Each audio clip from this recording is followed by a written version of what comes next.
Hello, and welcome to yet another exciting episode of Skeptics and Seekers. I'm your host, David the Skeptic, and this week I'm joined by the other guy. Say hello, other guy. I'm Brian. Nope. I'm Dale, representing the Christian or Seeker side. It's been a while. I mean, he's wrong already. I mean, it was just the introduction. It's been a while. He's already wrong. That little motto. So, as you can see, folks, we are kicking it old school.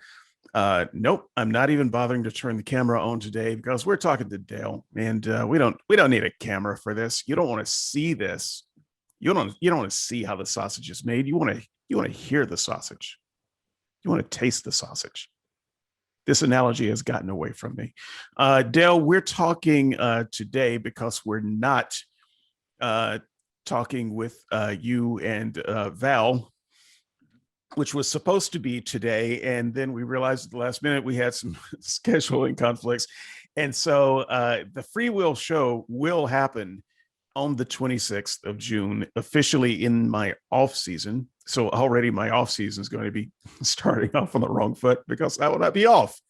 But the show will be on. So anyone who tuned in for that today, it is coming, I promise, starting next week. We will have our very brief series, hopefully a 2-show series. It could be 3 or 2-show series on Satan, God of this world. It will be interesting, I promise. But today, Dale has volunteered to step in and fill the gap that there would have been by discussing his fairly new thesis on the aesthetic argument, or to be more precise, the argument from beauty. In the first season, Dale and I talked about doing a show on this. And if I recall correctly, I'm the one who kind of put the kibosh on it, to the extent that either one of us could put the kibosh on anything. The fact is, each person could talk about whatever they wanted to. It's just a matter of how interested the other person was and what kind of show it would have been. And I just didn't want to talk about it. I thought it was a ridiculous argument. And strangely enough, this argument is often paired with the argument from Numbers. Not Numbers, the Bible book, but Numbers as in, Numbers. Maybe Dale might talk about that. I don't actually know why these two arguments are often put together because they're very different. But I think these are two of the worst arguments, apologetic arguments that the Christian has. And if anything, this argument from beauty is probably worse than the argument from Numbers for me. And so while I still think the argument is terrible overall, I think that Dale has some thoughts on the subject that are interesting enough to talk about, and we'll see if he can convince me that the argument is, something more than ridiculous, because it just seems intuitively ridiculous. And when you think about it hard enough, maybe it's not. But I think that you will have to think about it hard enough. So get ready to put on your thinking caps. If you have not listened to Dale's solo show on this, you can go to his site, Real Seeker Ministries. Real Seeker Ministries. Is it .com? Do you have a .com? .wordpress.com. Okay, realseekerministry.wordpress.com. And it's also over on the Skeptics and Seekers forum. It's in the one that's titled "Let's Talk About Sex," even though I am going to put up a blog specifically for this discussion, and so I'll probably just copy that show back over there. So look, you'll be able to find it easily enough. I recommend that you listen to that because Dale's got a lot more detail than he's going to be able to go into today. So today we're going to have a discussion debate over it. Discussion, whatever you want to call it. Yeah. For me, I'm not picky. Like people, it's not a debate. Debate discussion, it's the same thing. Like that. Yeah, it doesn't matter to me. Whatever you want to call it. Yeah, when we're in the house, it's the same thing. So that said, it will be a civil discussion, though, at least for the first 20 minutes or so, because I don't plan to do any talking for that time. So I'm going to just go ahead and mute my mic. And Dale, I'm going to let you go ahead and introduce the topic. All right, so I guess just first a couple house order things. So yeah, if those in the audience, if skeptics in the audience do listen to my solo show, I do just want to let you to understand there are some tonal issues. So I do try to inject some humor. I'm not a interesting or entertaining presenter typically, so I do tend to spice it up. I was listening to some skeptics who kind of say they like, like, oh, you're a lay skeptic or you're an utter fool or something like that, and that kind of tone. But David and Brian kind of mentioned, well, there's skeptics that don't appreciate that kind of thing. So yeah, I just wanted to call that out and address it. And yeah, if that kind of tone does turn you off, that's not my intention. I do want you to try your best to look past that and look to the substantive argument that's being presented. And yeah, going forward on solo shows, I'll think over this in terms of the tonal aspect. The second thing I just wanted to mention, so David mentioned that the argument from aesthetic values and stuff like that, or beauty, is typically linked with the argument from mathematics. I'm not sure that's the case. I'm interested where he got that from, because mostly in the literature, in the philosophy of aesthetics, it's always linked with the moral argument. So including in articles, there's always that linkage between the moral argument, because they're both part of axiology, which is the study of values and the origin or explanation of values and that sort of thing. So yeah, just wanted to mention that. Okay, so my argument in a very simplified nutshell is, okay, so I make an argument, an abductive argument, to an inference to the best explanation. I say that my hypothesis, namely that what I call theistic dispositional realism, otherwise known as God or theism, is the best explanation for certain aesthetic facts about our reality or about our world. And I have about 7 of these facts. So maybe it'll help if I share my screen if I'm able to. Okay, so I'm not able to do that. Okay, so there's 7 facts that I think are true about our aesthetic world. Hold on, I can help you share your screen. Yeah, it'll help the audience. So if I had known that you wanted to share your screen, I could have set that up in advance. But that's okay. The audience is used to seeing us make the sausage. There goes the sausage again. I haven't had any breakfast this morning. Let's see. Mute audio, start video, choose virtual background, choose video filter. I thought there was just a non-persistent self-view. Profile pictures. Yeah. Okay. Tell you what. You go ahead and talk, and I'm going to see if I can figure out how to help you share your screen. Just so you know, when you see the share screen, there should be like a little arrow button for you. And if you click on that, then you'll get options to go to share settings or something. But yeah, all right, cool. So while he's figuring that out, so there are a list of 7 aesthetic facts that I use that I say any given hypothesis has to explain. So what are these facts? So number 1, there are aesthetic correctness conditions. Our aesthetic values can be correct or incorrect. Our aesthetic value judgments can be true or false. You can share your screen now. In some sense. Okay.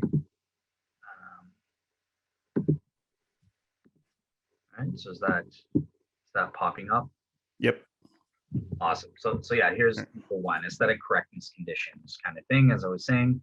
So values and judgments can be correct, or they're true or false. And I think that when we apply aesthetic terms like, oh, beautiful or ugly or garish, whatever it is, we are providing these as indicative statements. We are indicating that we think it's true or false, that these things are in fact beautiful or ugly or whatever we want to say.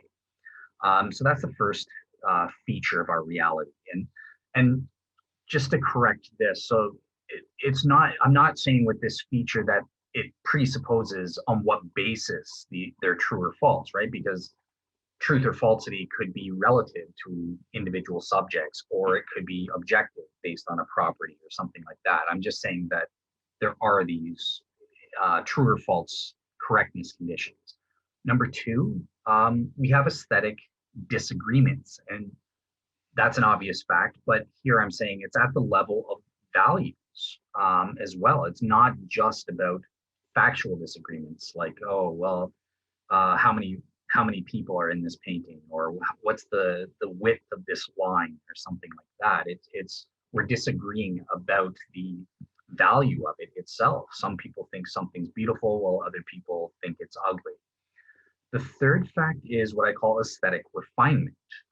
So this is the fact that there is this feature of our aesthetic world where people can become more refined over time in terms of their tastes and aesthetic tastes, and they can become educated or develop their aesthetic perceptions and appreciations and stuff like that. The fourth is aesthetic object relevance. So this just says that the properties of the object, the object itself, whether it's a beautiful landscape like a mountain or a sunset, or an artistic object like a painting or a piece of music or whatever it is, these are necessarily relevant for grounding aesthetic values and judgments. You need the object. The fifth feature here is that an aesthetic subject or agent is also necessary to ground aesthetic values and judgments, right? So you need a person, someone with a mind who can make an evaluative judgment. Beliefs require a mind to exist. And likewise with values, I would say that along with most of the philosophy of aesthetics, that what is it that's being that's said to be valuable? Well, it's an experience, a proper aesthetic experience within a given subject of some sort. You know, some theories have different aspects as to, well, what is a proper subject for this aesthetic experience? And there's debates about, well, what's the nature of that aesthetic experience? But pretty much everybody agrees some kind of experience is needed to ground our values. You know, we value that experience. When I see that piece of art, therefore it's beautiful. I don't value it, therefore it's ugly, or something like that.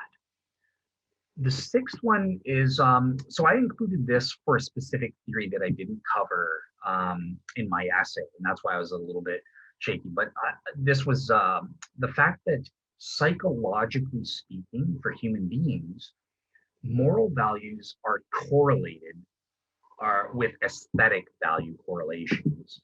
And they do this on the basis of not just philosophical arguments. So I had a quote here. Let me just, so Tolstoy is famous for quoting, quote unquote, beauty commingles with goodness. So that beauty is goodness made visible, and goodness is inner beauty. And this is something that, this interesting correlation is something that human beings have made philosophical arguments for 2,500 years in terms of Western philosophy. There's been various arguments associating moral values and aesthetic values and correlating the two together. But the thing I wanted to share with the skeptics is, who cares about the philosophical arguments? You guys care about empirical science. So cognitive science has proven this link as well as psychology and that sort of thing. So, you know, for example, researchers, I'm going to butcher his name, Mathijs Lewin and Neil McRae have done studies proving in recent times that they've shown that the quote unquote, they've charted the extent and implications of the beautiful is good stereotype and shown that it is unequivocal within human beings. So there's been various other studies that show there's a link between beauty and the perception that we have better lives. So the beautiful life is the better life. That was done by research by Doctors Dion, Bersheed, and Walster. There's also a close correlation between beauty and having higher expectations for one's moral life. And that's been on a meta-analysis study by Drs. Dusick and Joseph, who examined 14 separate studies in this respect regarding quote unquote physical beauty or attractiveness and its relation to higher life or the better moral life expectancy. There's also the fact that beauty has been shown for human beings to make the person more morally trustworthy. So that's, again, Dr. Bashkin Yezitz and Dr. Harris, and they find that, quote unquote, their findings suggest that children are rational agents with a preference for accepting information from benevolent and epistemically superior informants when they see them as having an attractive face or something like that. Also, the final two, moral beauty is perceived as more beautiful than immoral people or something like that. And then finally, beauty encourages moral honesty. So when we see, these are studies, when we see beautiful stuff by Jing Wang, for example, it encourages within us to be morally honest and that sort of thing. So these are just some of the studies that ground this feature, this psychological fact that human beings tend to correlate moral values with aesthetic values for whatever reason, whatever the hypothesis wants. This is something that has to be explained by an explanatory hypothesis. And then finally, the final feature is what I call aesthetic non-deference. And this is the tendency within human beings, aesthetically, not to want to defer to other human beings about their aesthetic value judgments or their aesthetic values, and that includes artistic experts and that sort of thing. We don't want to defer or concede my judgment of Picasso's paintings as garbage. I'm not a fan of abstract art. I don't care if everybody else likes it or if the art expert community find this to be great. I have this natural tendency to say, no, I'm right, you're wrong. I'm going to go with my judgment. So these are the 7 facts. Okay, so just before I get into explaining, okay, well, what are some of the hypotheses to explain these facts? David, am I clear on these facts? If you have any questions of clarification as to what they are? I don't have any questions for clarification, except maybe number 6. So I don't want to derail your speech right now, but I can tell you I have some major problems with some of what I heard you saying in number 6. Gotcha. Okay. So yeah, we'll pin a note in that. And do me a favor and leave that list up. So when I respond, I want to just use that list too, because I'm not taking notes. Everybody knows that's never going to happen. Gotcha. All right, cool. Okay, cool. So now we come to the second part of my argument, which is, okay, great. We've got these aesthetic facts or features. What is the best explanation? Which hypothesis best explains all 7 of these things? And this is where my video are going to various hypotheses or quote unquote isms, right? So there's emotivism, and that's just the view that what grounds aesthetic value, what's the grounding in nature of aesthetic values and value judgments? Basically, it's just an emotional experience that one has when they see a given work of art, and then they express their emotions. They're not trying to say that it's true or false that this thing is beautiful or ugly. They're just expressing their emotions. It's tantamount to saying, you're not really saying that it's true or false that this thing is beautiful. You're really just saying, I really, like, yay this, something like that, right? There's no truth value to that statement. It also struggles with aesthetic value disagreements. If we're just expressing our emotions, why would that be the case? I won't go into much detail about the hypotheses because I know David doesn't want me to do that, but just understand. So there's that theory, and I think it struggles with various features here. There's also the objectivist view, which says, okay, aesthetic values and value judgments are grounded in some kind of property, either a natural or a non-natural property of the object itself. And that can include certain evolutionary theses, I think, like where the property would be, well, whatever contributes to the survivability of a conscious subject and stuff like that, in terms of natural selection or whatever it is. The next theory is subjectivism, right? So this says, okay, all aesthetic values and value judgments can be grounded in the conscious subject entirely. So it's object independent in a way, in this pure form, right? As long as a given subject has an aesthetic experience of some type and makes an aesthetic value judgment, that's all that's needed to ground these things. And the object is totally not necessary and that sort of thing. And I gave arguments and that sort of thing against that. It does seem to me that the object itself is relevant. And yeah, I guess we'll get into that if David takes that view. Okay, and then so I think that all of these theses fail in certain ways to explain one or more of these features. And the best naturalistic option is something called dispositional realism. So this basically says, no, the object is necessary. It has certain properties of a dispositional nature. They dispose us to have a certain experience as an aesthetic experience, and thereby make it an aesthetic judgment as an agent. So it covers number 4 and 5 properly. And it also is able to handle aesthetic refinement as well, because it says, well, it's who is the person that's having this experience? Well, it can't just be anybody, any old subject, like subjectivism says. It has to be a certain qualified individual or a quote unquote ideal judge. And, there are a list of qualifications as to what constitutes an ideal judge that David Hume or, Michael Sloat gave back in 1971 and that sort of thing. And we can go back and forth on what qualifies someone as an ideal judge, but just keeping it simple for the audience, it basically means you're an aesthetic expert. You're someone qualified as an expert in aesthetics and beauty.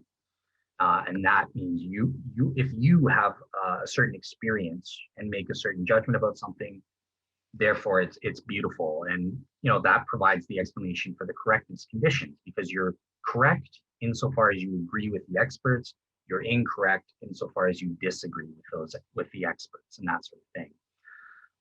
Now, dispositional realism of the natural variety, or the atheistic variety, I should say, struggles with aesthetic value disagreements, because there are value disagreements even among the experts themselves. They don't all agree. And sometimes it's an even split on certain valuational matters and stuff like that. So I think the dispositional realism of the atheistic variety struggles with number 2. It also struggles in terms of number 7 here, the aesthetic non-deference, because once again, human beings have this tendency. We don't want to defer to other humans, even if they're experts. And, that can get controversial, because there is, to some extent, it's true that I do defer to art experts or aesthetic experts in some respects. And I think that's mostly on a factual level, right? They went to school. They know the facts about any Rembrandt painting or something, things that I have no idea about. And they might share certain facts with me. And that sort of thing. But on a valuational level, we don't want to defer. I don't care if they think this is beautiful. I think Picasso's ugly, and it doesn't matter what they think. But yeah, the one qualification here is, sometimes if you learn certain new facts, that can make you value the piece of art differently and that sort of thing. But the main point here is we don't defer our values to other people, right? We stick with what we value, and even if our values might change in light of new facts or something like that, we still don't defer to other people's values. We wait until our values change or something like that before. And then number 6, it struggles with number 6. So this is an argument. This fact comes in with what I was calling the theory of atheistic aesthetic Platonism. And that's the view that just says, oh, well, these values kind of just float up in a Platonic realm. Like there's beautiful just floating around. The number one is just floating around. The justice or goodness is just floating around as some kind of abstract object or something. So that's why I included this. But even atheistic dispositional realism kind of struggles with this. Why would it be the case that moral values would be correlated with aesthetic values in the human psyche? I'm not sure that dispositional realism can explain that. Certainly, art experts aren't necessarily moral experts, and vice versa. So I think it struggles with these three features: number 2, number 6, and number 7. And my proposal is that theistic, non-natural theistic dispositional realism performs better than the best atheist option, which is this dispositional realism. And it says, well, who's the true ideal judge? It's not human being art experts, it's God. And God, this takes care of number 2, all aesthetic value disagreements. There is no disagreement within the Trinity as on aesthetic matters. So this is fully explained. It doesn't become an issue. We do have this absolute standard for our aesthetic correctness conditions. It's, well, do our judgments and experiences reflect God or not? We're correct if they do, we're incorrect if they don't. With aesthetic value disagreements, at a human level, this is where I would get into the fall or something like this as an explanation as to why human beings will sometimes disagree and they won't always reflect God perfectly, and that sort of thing. In terms of number 3, aesthetic refinement, yep, this makes perfect sense. As we become more educated or more refined in our aesthetic tastes, we become more and more increasingly like God. Yeah, theistic dispositional realism makes sense. It can explain this fact. Aesthetic object relevance, yep. So once again, theistic dispositional realism, like natural dispositional realism, says the object is relevant. It has certain dispositional properties that cause a given subject, i.e. God, to have the necessary aesthetic experience and make that value judgment. In terms of number 6, it explains this perfectly, whereas natural dispositional realism doesn't. God is the grounding moral values. God is the grounding of aesthetic values. It makes sense we design human beings to reflect both and want to reflect both, and thus we would have this correlation. And once again, are there going to be exceptions? I know this is going to be controversial for David, so that there are some issues here. Well, it's not always the case that moral values and aesthetic values are in reality correlated. So, well, how does that fit in with theistic divine design type explanation? And it doesn't. It's kind of at odds with that. And that's where the Christian would need to come in again with the fall. Sin has corrupted God's divine design plan and creation to some extent. And this is why we have the remnants of that psychological association, but creation doesn't always reflect that association.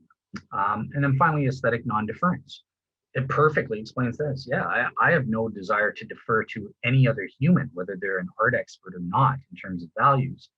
But theistic dispositional realism gives the human being a reason that they ought to defer to God's judgment in this place. Number 1, because they were designed to reflect God's aesthetic experiences and judgments. So if they're not following that God, they're not following their design plan, and therefore they're not acting in their best interests. And I think that theistic dispositional realism is a better explanation for this fact than just natural dispositional realism, where we tend not to want to defer to the art experts. So yeah, David, was that simple enough? Was that clear enough? Any clarification questions on the hypotheses and how I'm using the facts to say which ones are better than others? No to all of those questions. Okay. So I succeeded, right? That wasn't an academic thing. That was simplistic. But it wasn't well, no, it wasn't clear enough, but I don't know that it can be clear enough. So that may be as clear as it can get. I'm not sure, but I I think there's some room for people to get a little lost, and so I want to maybe hone in on some of these areas and offer a clarification through discussion rather than clarification through lecture, because I know that when I lecture, I have a certain picture of what I want to say and what I want to communicate in my mind that seldom holds up in back and forth conversation. So when I teach a class, it's very different. And I realize that the things that seemed so clear and obvious to me maybe aren't coming over so clear and obvious. So I'd like to move this into that place where your game plan has contact with the enemy and see how well it holds up.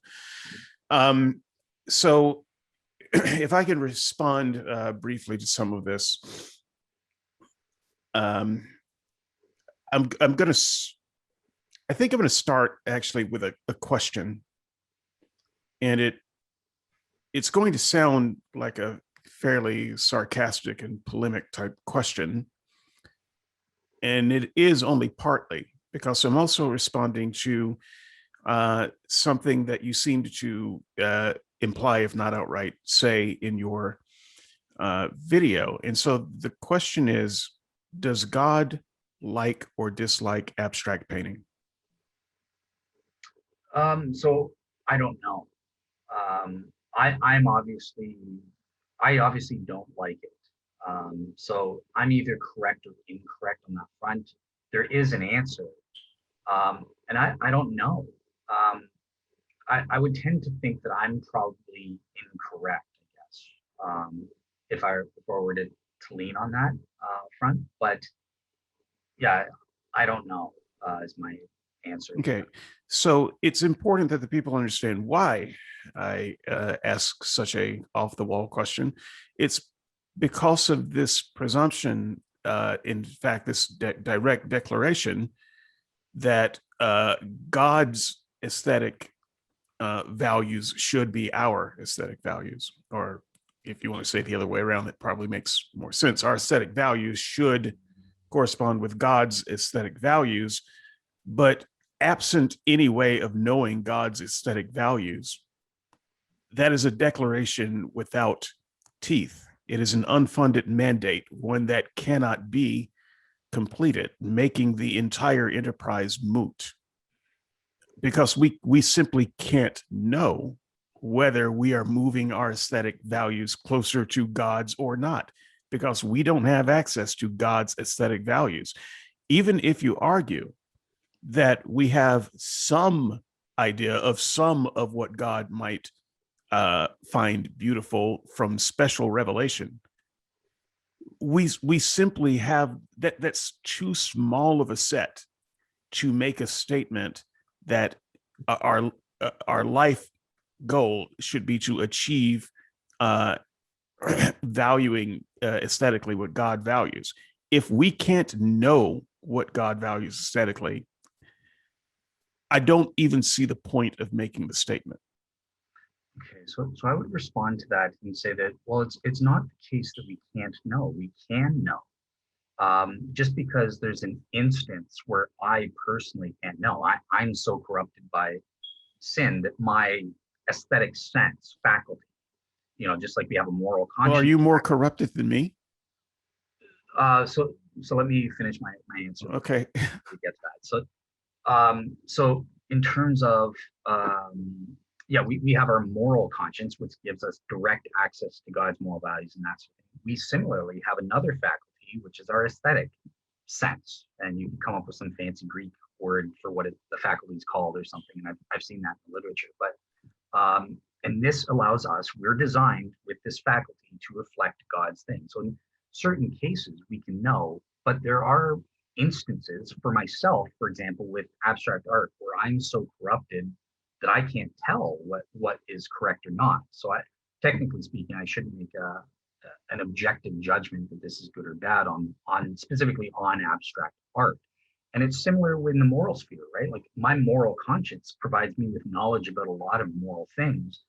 But when it comes to the issue of homosexuality, outside of divine revelation, my moral conscience is corrupted by sin, where I can't tell one way or the other if it's right or wrong in that instance. But so the answer is just because there are certain individuals and certain instances where they might not tell, that doesn't mean we can't tell at all in any given aesthetic value, right? And indeed, there are certain people that will probably say that they're functioning properly, and they can say, yes, it's correct. God does value abstract art. Just because you don't know it, Dale, that's your fault and your problem.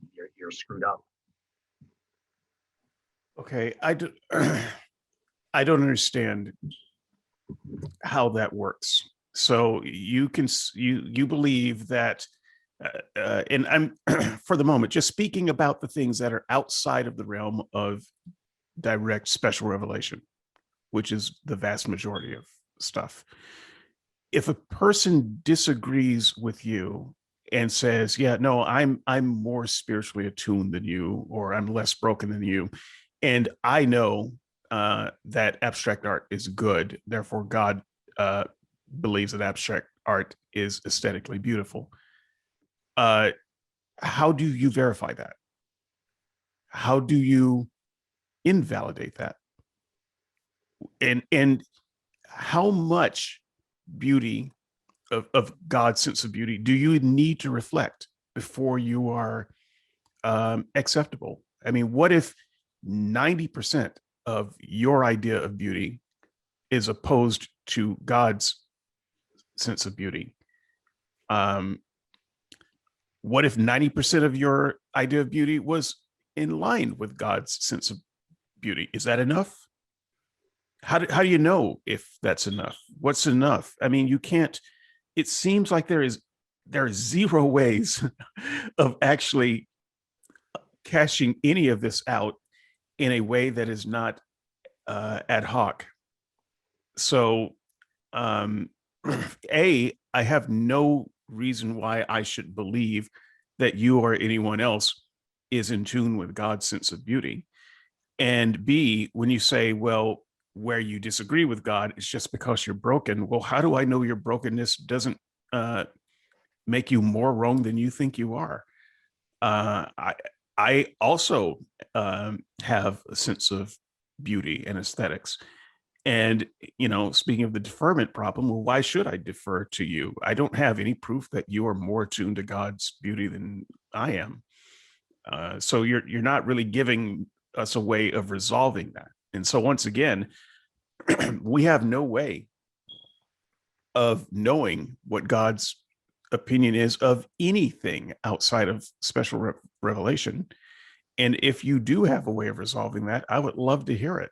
Otherwise, I don't know what good it is to say that we need to align our sense of beauty with God's. So here would be my answer then. So number one, what percentage? The first thing you asked, what percentage should we be? It should be 100%. Just like with moral values, we should reflect God 100%.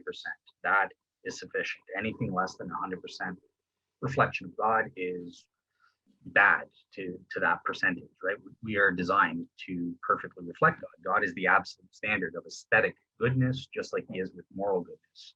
And if you're even 1% valuing badness, like pretend I gave the example in my solo video of the serial killer. Pretend he's totally like God. He values everything aesthetically that God does to the same degree, but he's only 99% because he values chopped off heads on a string in his backyard. He thinks that's beautiful.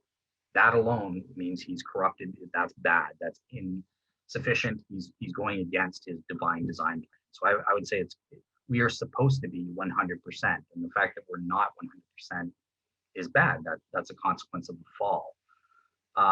Your second thing, your second point was, well, I don't want to defer to you.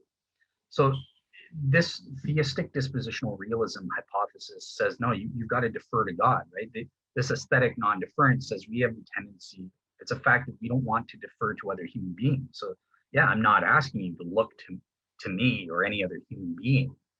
I'm asking you to look to God. Okay, So how do you do that? I was just about to. That's the Okay. third point. Okay, so how would we verify that?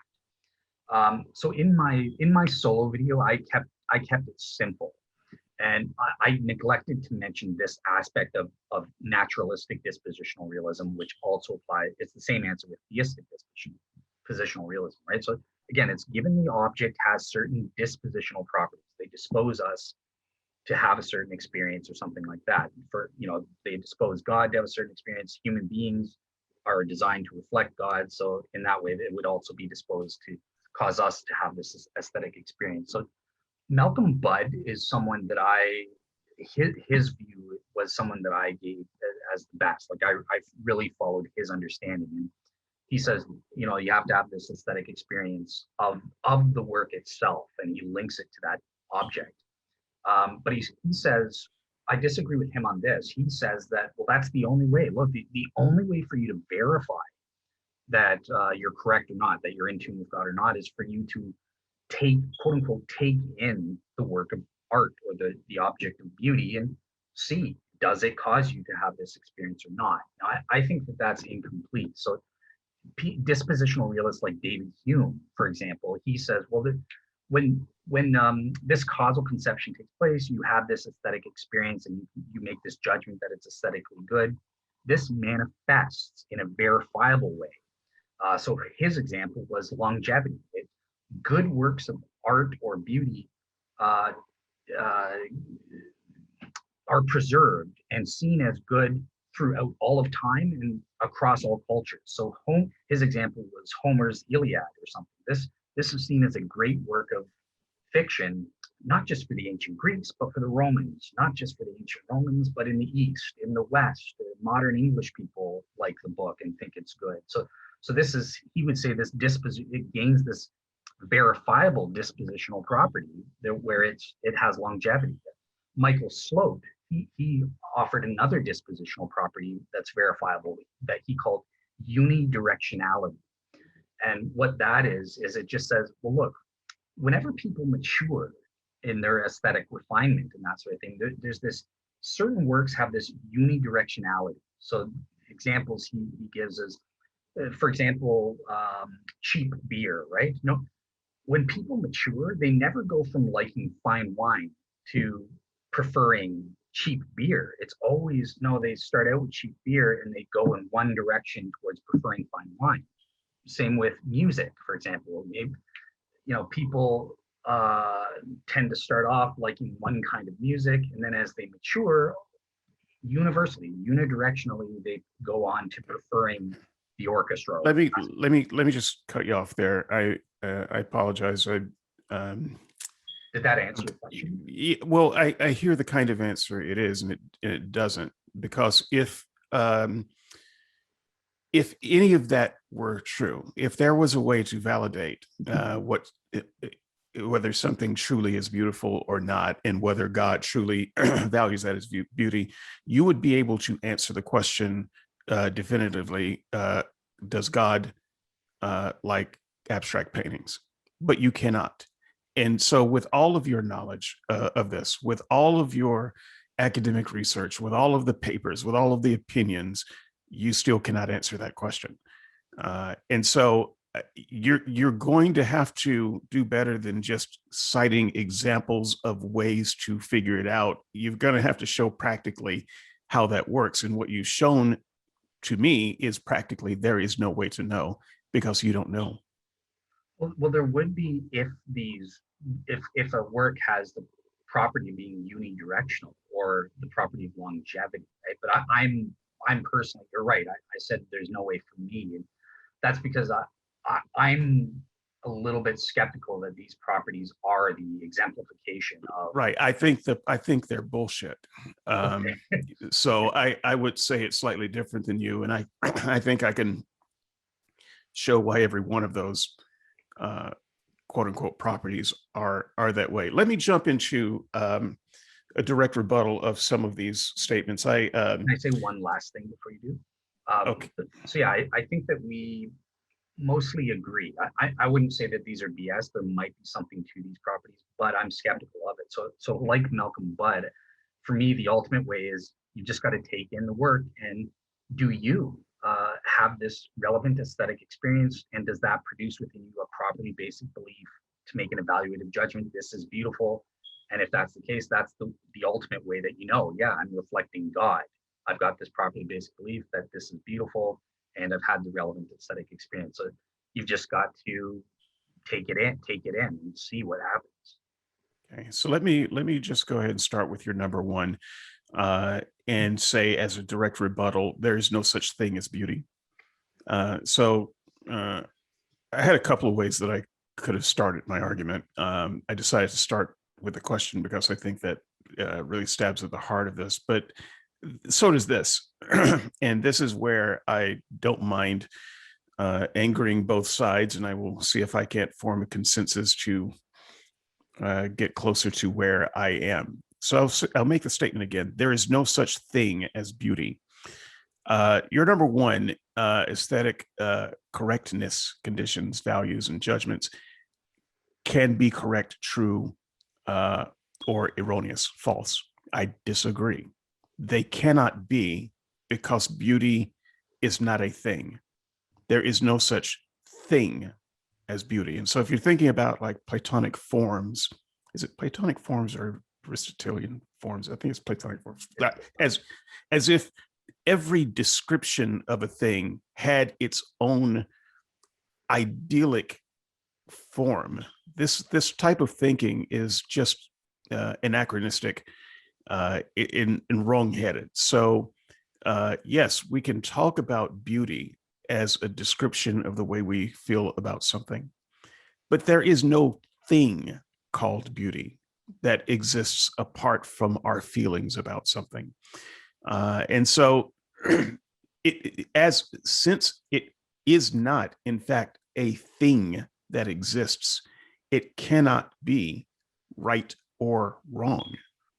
It is a personal, emotional response to visual stimuli. And I'm using visual here on purpose to distinguish it from other types of stimuli. And we have words, different words for different kinds of emotional responses. So for instance, when we eat a piece of lutefisk, after we throw up, we don't describe that as beautiful or ugly. We describe it with different types of words. So it's no more a such thing as beauty than there's a such thing as delicious. There's no such thing as delicious. We can describe something that we taste that way, but that doesn't make it a thing that can be right or wrong. And so that's the first objection that I would have. And the entire argument that you make is based on the idea that beauty is a thing that can exist in a state of right or wrong.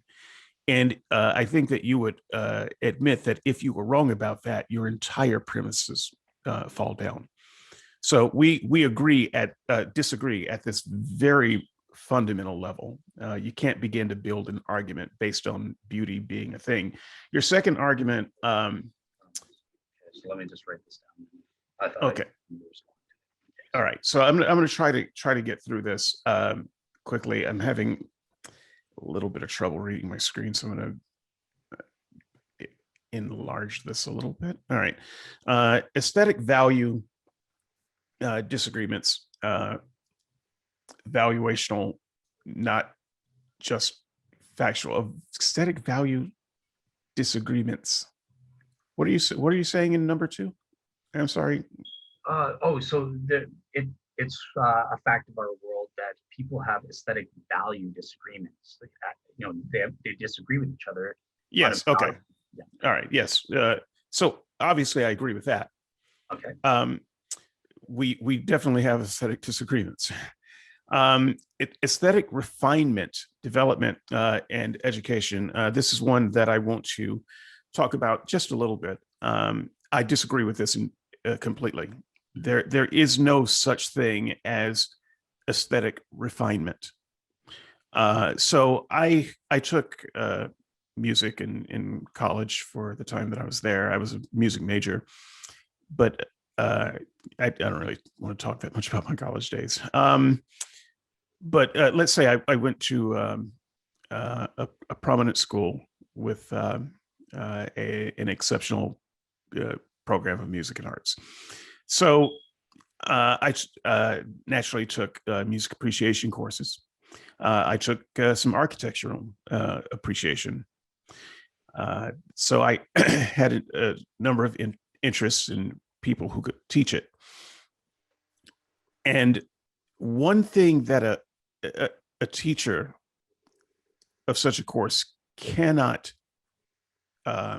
teach is why a thing is good. They can help you appreciate the elements of it. But if you ask them the question, okay, I've listened to Wagner, I've listened to this particular piece. I understand that you think that this is very good. Why is it good? They do not have an answer for that. There is no answer for that. They can tell you why they like it. They can explain the various elements of the piece, but they cannot tell you why it's good. Because it is not in and of itself good or bad. It is something that they enjoy because they appreciate the various elements of it. And so what you can do when it comes to art is you can take some art appreciation and you can learn what the experts see in it. You can learn what the practitioners of the art are doing. You can learn what they are trying to communicate with their art. And you can come to a greater appreciation of that art. But do not mistake a greater appreciation for art as refinement. You are not being refined as if you're on a continuum going from bad to good. And it gets better as you learn more. That is not true. You can know everything there is about the Mona Lisa and look at it and still think, yeah, I don't like it. Right? Your opinion is no more refined by your education than mine is unrefined for the lack of it. So there's no such thing. I disagree with the idea of aesthetic refinement. We cannot refine our aesthetic sense. We can only expand our understanding and appreciation of art. Those are different things, and they should not be conflated together. So for aesthetic objects, relevance. Okay, I disagree with this. that the object is relevant. It is not relevant, and so I will channel a little bit of Darren here. No, Dale, I am not going to ask if you can demonstrate your claim to be true. That is not how I'm going to channel Darren. I'm going to channel Darren, though, in a thought experiment. Just imagine yourself a brain in the vat type situation, and with a nervous system, and you're hooked up to inputs. And you are given the experience of viewing a beautiful mountain vista and valley. To you, the experience would be exactly the same as if you were physically there. Because when you're physically there, you are still only stimulating those various nerves and impulses in your nervous system and brain. That is all that is happening. And so that can happen artificially. And I will just give a more common example that everybody on the planet experiences on a regular basis. When you go to sleep at night and dream. Now, if you are fortunate enough to have occasionally good dreams and not bad ones, you have seen beautiful things in your dreams that are not real. There is no object attached to it. In fact, you have conflated a lot of things in your memory, and so the thing that you see in your dream does not actually map onto anything in reality. It is shall we say, a work of art.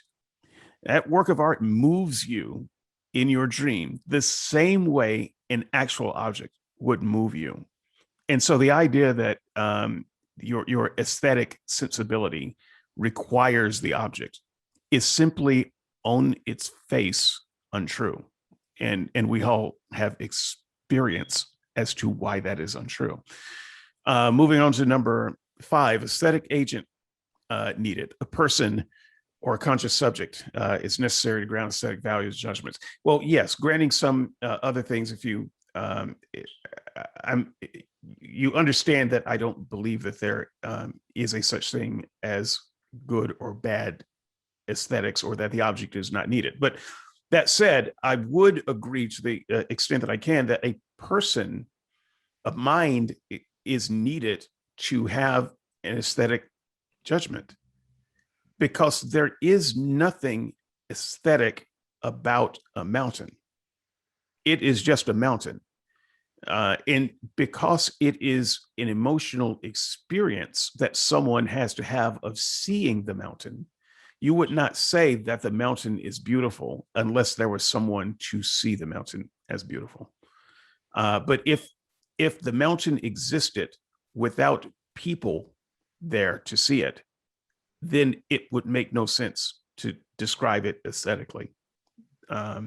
It doesn't own any aesthetic property of itself. So let me skip 6. I'll come back to it. Aesthetic non-deference. Yes, I'm not sure how this is a positive argument in your case, so I need to listen to you talk about that a little bit more, but I certainly agree that we do not have to yield to anyone's opinion on beauty, because it's merely an opinion. The leap that you make, though, is that, but it's God's opinion, and we have to yield to God's opinion, and we've already talked about that a little bit. Now, number 6, the way I heard you describe number 6 sounds like a love child between Nazism and the worst of Mormonism. It sounds like that line from the Mormon book, what's it called? At any rate, one of their great oldies, white and delightsome, because the white people, they were beautiful, and the brown people were not. And curse of Ham, God cursed this line so that they would be unattractive. And what made them unattractive? Well, they were dark skinned, you see. And so obviously someone dark skinned, not beautiful, and therefore not trustworthy, not moral, they would always have this curse upon them. This is utterly absurd. And if you were citing quote unquote scholarship that suggests otherwise, then I suggest you also cite, some of Hitler's scholars too. This is a despicable idea that moral value is somehow connected to aesthetic beauty. And I would really like to think that you just haven't considered the implications of that, in that you would give that a rethink. Okay. All right. So good criticisms here. So I was happy to see we agree on number 7. Number 5 is good. Okay. So let me start. Your disagreement with number 3. I think that we can sort of skip that, because that is really contingent on the fact that you reject number 1. That if there are aesthetic correctness conditions, then there can be refinement. There's a standard for which we go and that sort of thing. So I absolutely agree with that. But I would also say that the last thing that you were saying before I went over these 7 things about the unidirectionalism, you could also kind of put that in there. I don't believe in unidirectionalism at all. And once again, I could name several examples off the top of my head where it's simply not true. You know, once again in college, we could go directly from music appreciation to listening to Peter, Paul, and Mary. In fact, my dean of music at the school, who was also my personal instructor for reasons not worth going into, uh, uh, confided to me that his favorite music and his favorite group, Peter, Paul, and Mary. And I tried to understand this because he's this towering intellect on classical music. And yet, when you want to listen to something that you enjoy, you listen to these folk singers who could barely carry a tune. And so we had some very interesting conversations about that. But if you want to kind of classify folk music on one end and classical music on the other end, it is simply untrue that once one gets to the mountaintop that they don't go back in the other direction. It's not true. Gotcha. Okay, so yeah, I think it hinges then. Okay, is your objection to number one relevant? And your objection was, well, beauty's not a thing. So you've kind of conflated aesthetic correctness conditions entails the position of atheistic aesthetic Platonism. You know, the beauty is a thing that just exists in some Platonic heaven or Platonic realm. And I just want to clarify that this aesthetic correctness conditions do not depend on that being the case. It doesn't even depend on beauty being a thing in its own right. For example, aesthetic subjectivism, pure subjectivism, fulfills this criterion, right? It says there is a truth value. You're either correct or not when you say this thing is beautiful, but that correctness or that truth value is relative to individuals. So it's true for you, but it's not true for me that Picasso is ugly or Picasso is beautiful.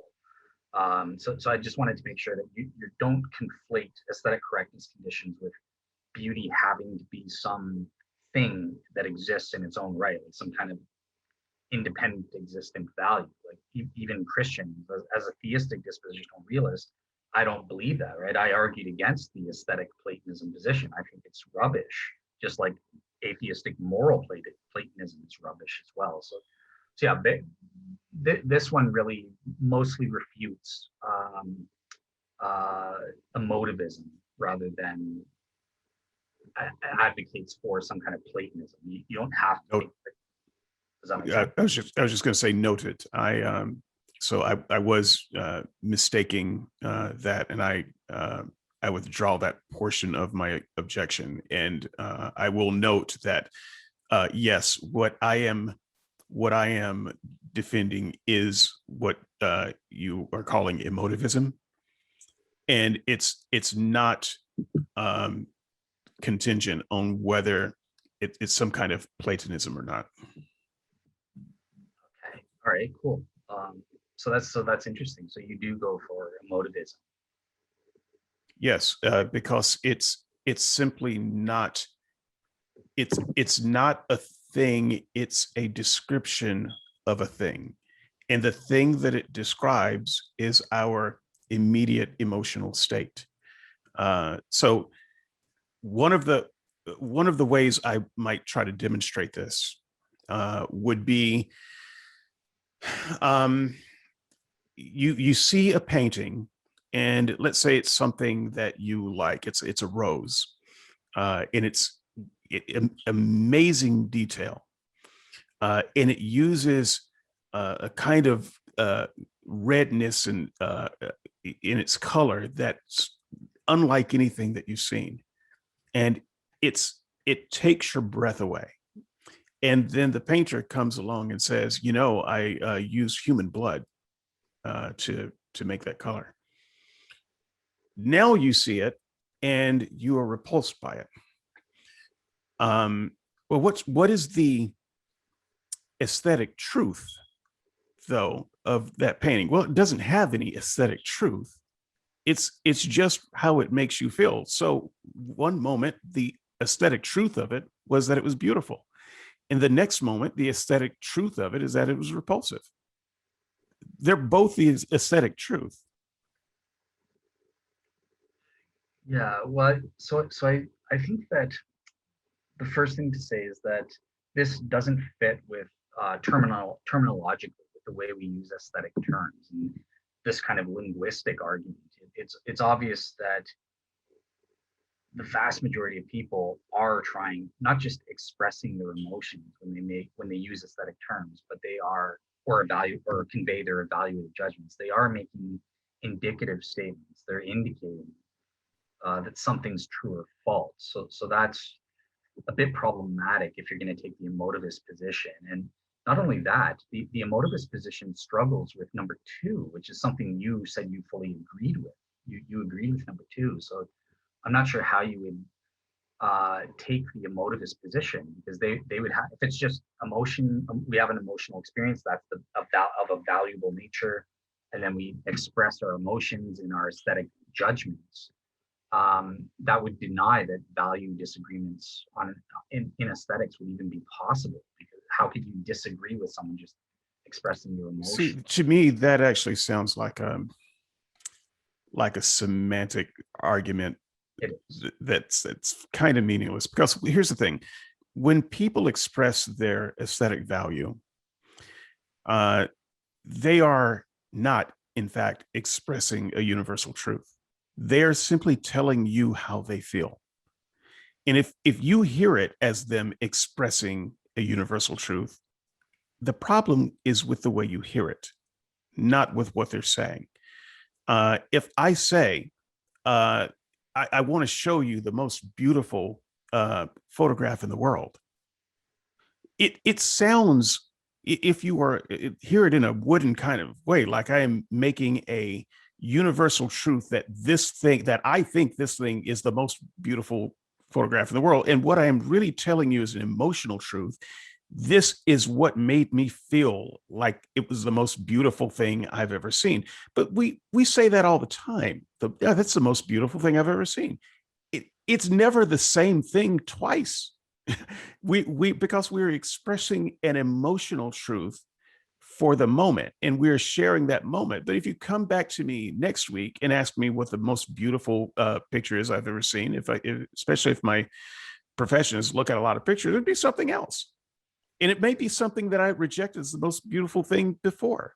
We are not, in fact, making some kind of argumentation that this is beautiful. We are trying to communicate to you in a human way that this makes us feel a certain way. This feels beautiful to us.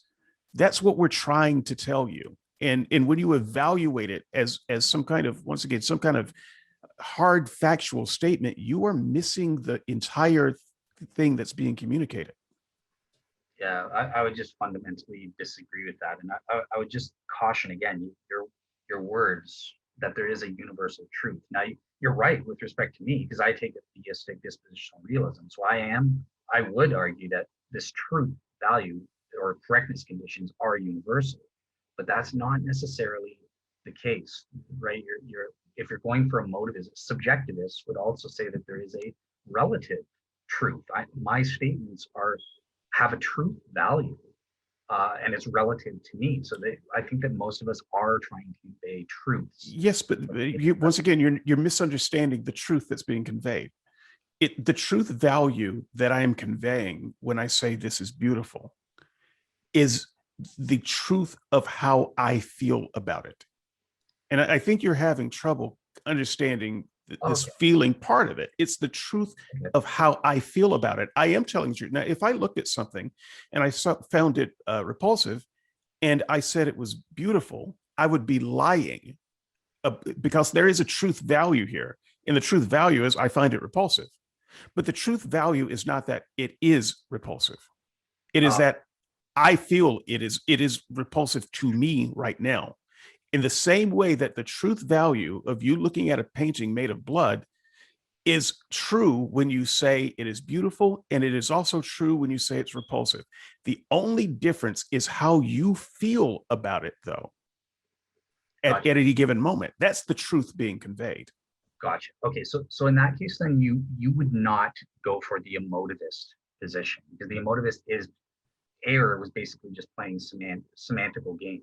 He's trying to say all of these judgment terms reduced down to just expressions of emotion. What you're saying would be more kind of maybe like subjectivism. So what would ground our aesthetic values? It would be a proper aesthetic experience. What's the nature of that experience? You think it's an emotion of some type. So you're kind of like Clive Bell. You would say we have an aesthetic emotion, or just any old, any ordinary emotion that is caused by an object. That's the nature of the value.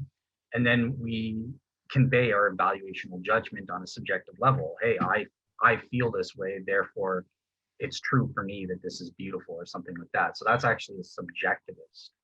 Fine. You can call me a subjectivist. Look, I have not spent my life studying this jargon. I'll take your word for that. But I mean, I want you to try to at least understand this idea, because I feel like you dismiss it altogether. And what I am saying is just a part of everyday human experience that everyone experiences. So have you ever had a food that you hated that you like now, or a food that you used to like that you hate now? Yes, there have been, for the most part, I'm a very picky eater kind of thing, and I tend to stick with what I like. But yes, there have been occasions Okay. where I didn't like something and then I liked it, and vice versa. Okay. So let me give you an example of mine. You don't have to reveal anything of yours, but I grew up in soul food country, and I grew up not liking it. I didn't like almost any part of what anyone would consider soul food. I'll just mention one of the things, and I will say that my parents were very good at this form of cooking. They were very good at a lot of forms of cooking. They actually took cooking in college, but I did not like turnip greens or collard greens or any kind of greens, which makes growing up as a Black person in the South very difficult if you don't like greens, because there are a lot of greens. You go to someone's house, you're going to eat some greens.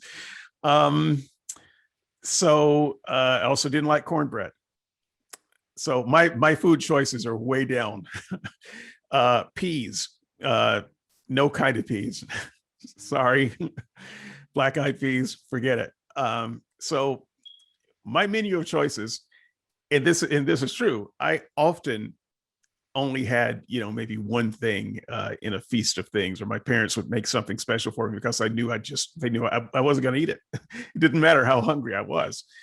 But somewhere along the line, somewhere in my late 20s, I want to say, it was almost like a light switch. I realized, I think I like greens. and the very next time after I had greens, I realized, oh, this is delicious. This is awesome. I can't believe I missed out on this my entire youth. Now, which one is true? Greens taste bad or greens taste good? And you can just substitute that for whatever food that you went from liking to disliking. Did my taste refine or did they decline? How can you tell? If there was some truth value, then there would be a truth that greens taste good or greens taste bad. But I don't believe there is a truth value to it. The only truth value is how I feel about the taste of greens. And I have been honest my entire life about how I felt about the taste of greens, whether it was good or bad. So I don't see any room at all for someone to come along and say, no, there is actually a truth value to whether greens are good or bad. I don't know how you come up with that. So let me, now that I know that you're within the subjectivist position, so let me try to give this example to see if it sparks within you both that there are aesthetic correctness conditions, and then I'll move on to your objection about object relevance. But okay, so I gave the example in the show about a serial killer. Let's pretend there's a serial killer, goes out and kills a bunch of people, chops off their heads, and then he hangs those heads on a string in his backyard. He has this emotion. He has this aesthetic emotion, that your emotional experience. Oh, that's amazing. That's so beautiful. And then he makes this, the requisite cognitive judgment, these chopped off heads, that is beautiful. Now, is that serial killer correct or not? And I'm not just talking about, I know it's an example that shows sort of a correlation between moral value and aesthetic value, but we tend to say, no, that serial killer is incorrect. He's in error to feel good about seeing murdered, butchered heads on a string. And we're not just saying ethically he's wrong. There's this aesthetic value that is grotesque. It's sickening to just behold that. So I appreciate the example, but I used my blood tinted paint as a counter example to that. So I may not have made that clear. Because I don't think you are just talking about aesthetics. I think that you are smuggling in morality in with that question. Because as an observer that it's, whatever he's done with those heads, maybe he's made a wreath out of them, that it's a wreath full of severed heads. But if you didn't know it was a wreath full of severed heads, and you thought it was something else, you might think it was beautiful. There is no aesthetic truth to whether it is beautiful or not. It is only a matter of your knowledge of what it is. And so when you had no knowledge that it was human blood that made that amazing color that you just loved, it was beautiful to you. Is it a lie that it's beautiful because it's human blood? No, it's not a lie that it's beautiful. It's human blood. It was beautiful, and it became not beautiful with your knowledge. So if you're saying, could there be something artistically done with severed heads to make them look aesthetically pleasing? The answer is absolutely yes, especially if you don't know they're severed heads. But you are importing your knowledge, your moral knowledge, into this question. And so it poisons the well. I think that your question that is therefore ill-formed because it requires a certain moral knowledge. And my question eliminates the moral knowledge, making it a truly aesthetic value.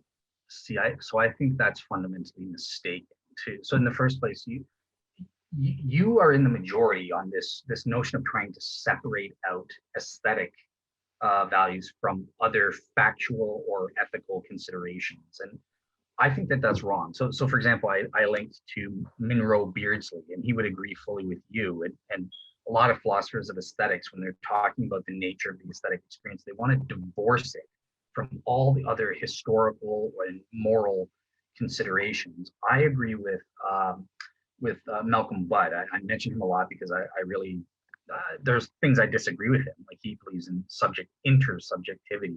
He's an intersubjectivist, for example. So I would disagree with him, but I think he's totally right where the experience themselves have to be related to the object. So this gets into the object relevance, and the experience has to be of the work itself, and you can't divorce that from other factors. Part of the aesthetic value is its moral value or its historical value. These factual properties of the object are necessarily and inherently a relevant part of the aesthetic value that we experience, and that you can't divorce them out like you're trying to say, or that a lot of philosophers of aesthetics try to do.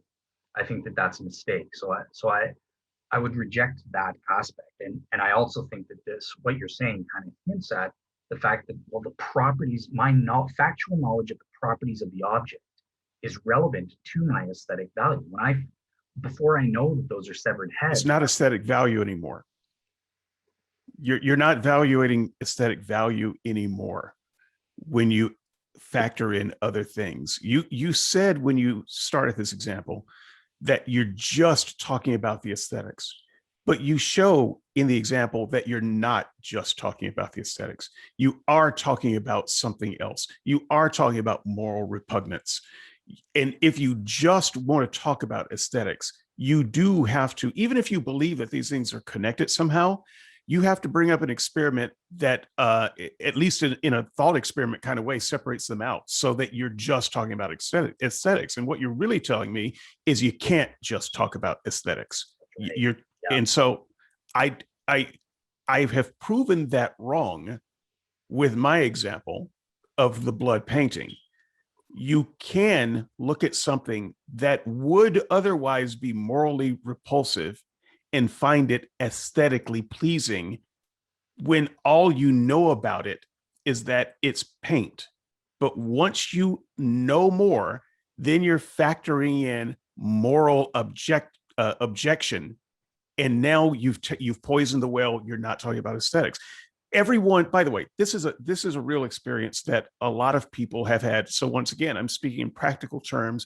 I will mention a dinner party that I went to once. It was a very kind of upscale, upper middle class. Who am I talking about? It was upper class in a suburban area, because I used to have friends in high places. Not so much anymore. But I was invited to this party. It was a Thanksgiving feast, and it had, there were lots of people, big house, and people from other countries, and it was a fantastic. It was one of the best parties I've ever been to, frankly. And there was the spread included a lot of exotic kind of dishes, and we knew what most of it was, but there's some things that we didn't know it was, and so people just politely tried it, and I was raving about it. This is delicious. This is fantastic. I love this. I don't know what it is, but everybody, you should try this.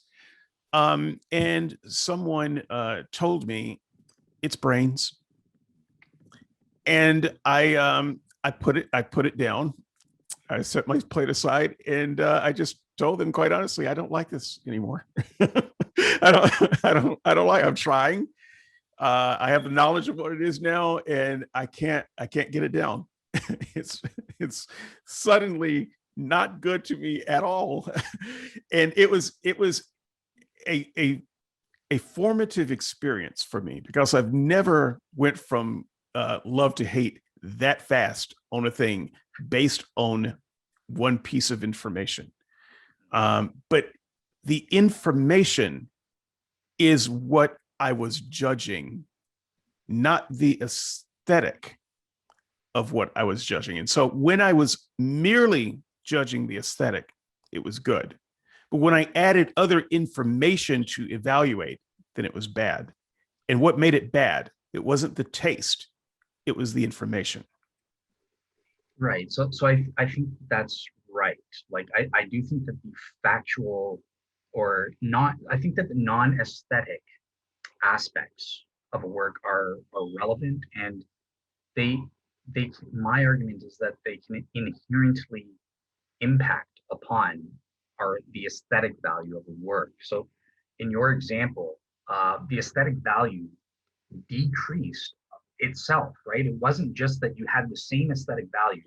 You still thought that was beautiful, but you just had these factual things, these moral considerations that caused you, you know what I mean? So you didn't just disavow it on moral terms, maintaining the same aesthetic thing. You didn't continue to see it as beautiful after you learned these moral facts about the painting or whatever it was.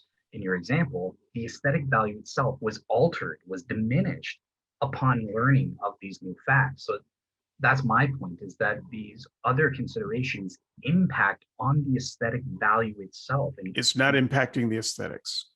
I hold to that. It's kind of like if you have a favorite Kevin Spacey movie, he's an artist that I like a lot as far as his art. He's a great actor, so I love me some Kevin Spacey. Kevin Spacey is also an asshole. And when I was in the process of working through the Netflix series, what's it called? House of Cards. When some of the revelations about Spacey's behavior came out. And at that moment, as much as I enjoyed the House of Cards series, I couldn't finish watching it. Which is my loss, because I understand it was a really good series, and it went on without Kevin Spacey. And I might get back to it one day, but I couldn't enjoy the series. And yet, if I watched a show at that point, Kevin Spacey wouldn't have been a less great actor. But my judgment, my enjoyment of the show moved beyond the aesthetic. This is what happens when Christians boycott certain things. They're not saying that this thing is bad, this music is bad, this movie is bad, this book is aesthetically bad. In fact, they are afraid that if their kids watch it and consume it, that they will enjoy it because they know it is in fact enjoyable. What they're worried about is the moral content of the thing. So even people on your side are able to separate out the idea of the aesthetics from the moral content of the thing. They know the aesthetics are powerful, and the aesthetics remain powerful. Some people have tried to get me to consider not eating meat, in particular chicken. I'm going to eat chicken, my friend. So you can tell me exactly what that chicken went through while I am noshing on chicken. And my only commentary would be, would you please pass that drumstick there if you're not going to eat it? Okay, so I have a different moral response than they do. They can't eat it, but it tastes delicious to me. And the ethical issue is not a dilemma for me. I can eat it.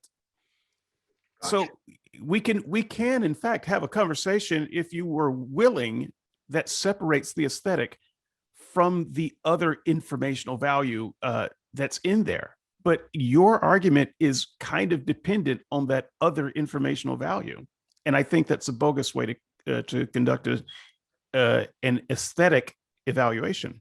Okay. All right, cool. So here would be my final thing. So number one, for the audience, if you're interested in this debate, which I find fascinating, or this specific issue that David and I are going back and forth on, read in my blog. I have sources from Beardsley who would advocate kind of what David's doing, this separation almost type thing. And then George Dickey, it's called My Pres One. I presented on it, but George Dickey gives a critical paper refuting this notion, and also the Malcolm Budd paper that advocates my view. So I think that the fundamental difference between Kevin Spacey, the factual ethical information about his immorality, and my example of the serial killer with the chopped off heads, is there's an important difference here, because we're talking about the morality, relevant moral facts. So the morality of the work itself, the work itself, it contains immorality in it with those chopped off heads, whereas Kevin Spacey's sexual sins aren't really connected in the same way or relevant to the work of art, to his show or performance and that sort of thing. So there might be a difference there that needs to be teased out. But yeah, I wanted to come to your next objection. Trying to keep in the chat here. Okay, awesome. So number 4, aesthetic object relevance. So great. I was expecting you to reject this one, and you didn't fail me. You did. So I would just say, once again, you kind of hinted yourself that upon learning of certain properties of the work, this can change the aesthetic value of the work, how we see the work, and that sort of thing. So yeah, I'll open it up to a question there. Like, why would that be the case? If the object is totally irrelevant, the object and its properties are totally irrelevant to our aesthetic experiences and that sort of thing, you must sort of see that it plays some kind of role. Is that correct? No. So you dream, I take it. Because if you don't dream, that would explain a lot. You should see a doctor. It's not healthy not to dream. So I imagine you dream, and let's just talk bad dreams for a moment. Because we've all had bad dreams. I'm not sure that everyone's had good dreams, but everyone's had bad dreams, because fear is a powerful motivator when we close our eyes. So there are lots of both irrational and rational fears running around in our subconscious, and those get personified in our dreams. So have you ever had a dream that felt so real, so bad, that you woke for a start? You thought for sure you're about to die or be tortured or some such. I have many times. Yeah. that this experience is disconnected to an object. There are zero objects in this experience, and yet you wake up in cold sweats, and your body is going through the motion. I mean, you're probably a few heartbeats away from a heart attack if it kept going. Dreams can kill the right person in the right circumstances because they are so real. So if you can have that experience and recognize how real that experience is, because it's firing all of your nerves, then I'm not sure how you can continue with the argument number 4. Gotcha. Okay, so this is great. Actually, I like the fact that you use this dream world or the matrix example. I think it's even more clear than the destruct. So I quoted in my solo show Dr. Philip Talon's work on what he calls the destruction argument, where we have this artistic or aesthetic object, and everyone judges it's beautiful. They have all the right stuff and experiences and judgments about it. But then all of a sudden, ISIS comes in and destroys this beautiful temple or something. The object is gone. It no longer exists, and you'll never get it back.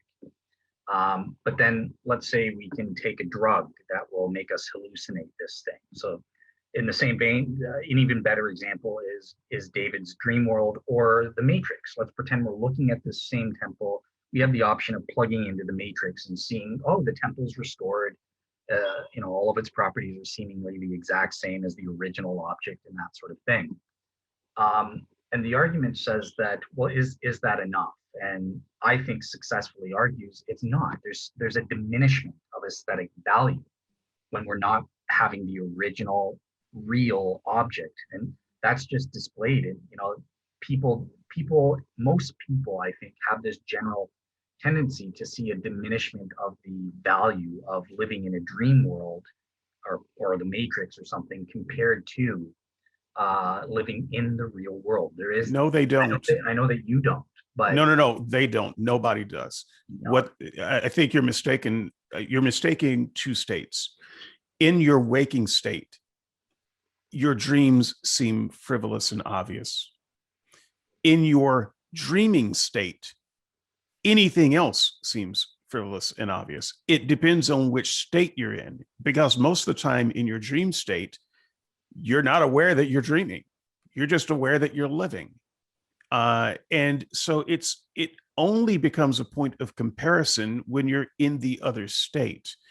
Let me put together, though, another real world example for you, because once again, I'm not entirely unfamiliar with the world of art. In most cases, when you go to a museum and you look at that valuable piece of art, the Mona Lisa, whatever the art is you're looking at, you're not looking at the real thing. I say in most cases. In many cases, when an object is that valuable, it isn't on display. It is in fact a fake, a good fake commissioned by the museum, because they don't want this valuable, priceless piece out there where it can just be touched with, Frito's fingers, and ruined and stolen, and what have you. It's not, in fact, the real thing, and yet the emotions people have of it are as if it were the real thing. But in a sense, the object doesn't exist. Not the object that they think it is anyway. It's a different object. It doesn't actually exist by the way you're defining the object. So yeah, let me give you another example in real world, so that we don't have to talk about the Matrix. Love the Matrix, by the way. But we can do this in the real world. I've been to museums or in art demonstrations and things, but my vision isn't good, and I can't necessarily get as close to some of the art that I would like to get close to and see. I have to get pretty close to really appreciate it and take it in. But if I can go home and look at a facsimile of that thing on my high resolution big ass display on my desk, and zoom in and see that, I can have a much more a stronger aesthetic sense of what I'm seeing, even though the object that I'm seeing doesn't technically exist. I can go on all day with examples like this. Yeah, so I think that that's not true. So in the first place with the replicas, yeah, we are valuing a different object, right? We're valuing the replica itself, kind of thing. But even in terms of the original versus replica distinction, there is. Once the person becomes aware of this fact, there does seem to be a aesthetic value diminishment. The original is better than and creates more value than the replica, and this seems to be a common sentiment, and it's the majority view in the not just the philosophy of aesthetics, but in the art world. I mean, there's tons of forgeries and stuff like that. We don't ascribe the same value to those works. That's why an original is worth millions of dollars, while the other one's like $20 or something. But you'd have to know it's a forgery. You're bringing in the knowledge of the thing, and you're not talking about aesthetics anymore. So yes, there are ways to decipher the difference between the real thing and a forgery, and those are not skills that I have, and I can't even speak intelligently about those skills. But I know they exist. There are ways to make that determination. But when a person sees the forgery, by and large, they don't know the difference between the forgery and the real thing, and they see it, and informationally, they think it's the real thing. Aesthetically, they think it's beautiful. They're happy.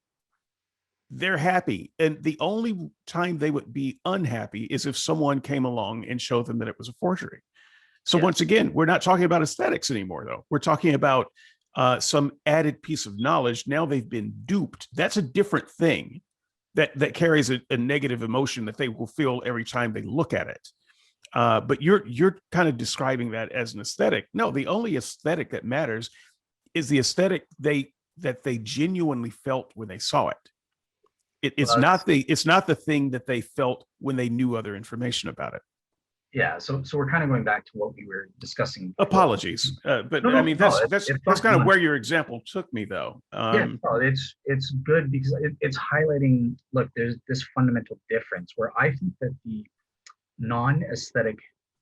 relevant non-aesthetic factors to a given work of art or an object of beauty are in fact relevant and impact upon the aesthetic value proper. It goes up or down depending on these facts, whereas again, you divorce them. No, these facts are totally irrelevant. If you're totally ignorant of the fact that this is a replica and you think it's original, you'll get this value, but it's based on incomplete, incorrect information, and therefore I think there is a diminishment of the aesthetic value itself. Okay. Even if that's true, though, I don't see how that helps your ultimate argument. You know, it's there'll be a lot of examples as we talk about this. So you know, you see a beautiful woman and you think in a non-lusting way that is an extremely beautiful woman. Look at that perfect skin, those cheekbones. It's amazing. But then you find out that she has just recently had cosmetic surgery and that she's got about 3 inches of makeup on her face to make her look that way. Is she still beautiful? Not to me. Not to me. But what that suggests, you know, setting aside the fact that, yes, we've got some information now that changes how I feel about that. That seems to more support my argument than yours, that there is, in fact, no such thing as aesthetic truth. Well, I'm not sure. So one thing impact for bringing it back to my theistic dispositional realism, how would they interact with this object relevance? Basically, what I would be arguing is, could it be possible for God, without in an uncreated world, God exists alone, right? Without creation, without creating a sunset, without creating the object, could he have the same aesthetic valuable experience without those objects? And I would argue no, because that, you know, to be consistent with my argument that aesthetic value is linked to the objects themselves. Whoa. Now, this is a new thing, so I want to make sure I understand it. Did you just say that God could not appreciate the aesthetics of a sunset without creating a sunset? Yeah, not to the same degree.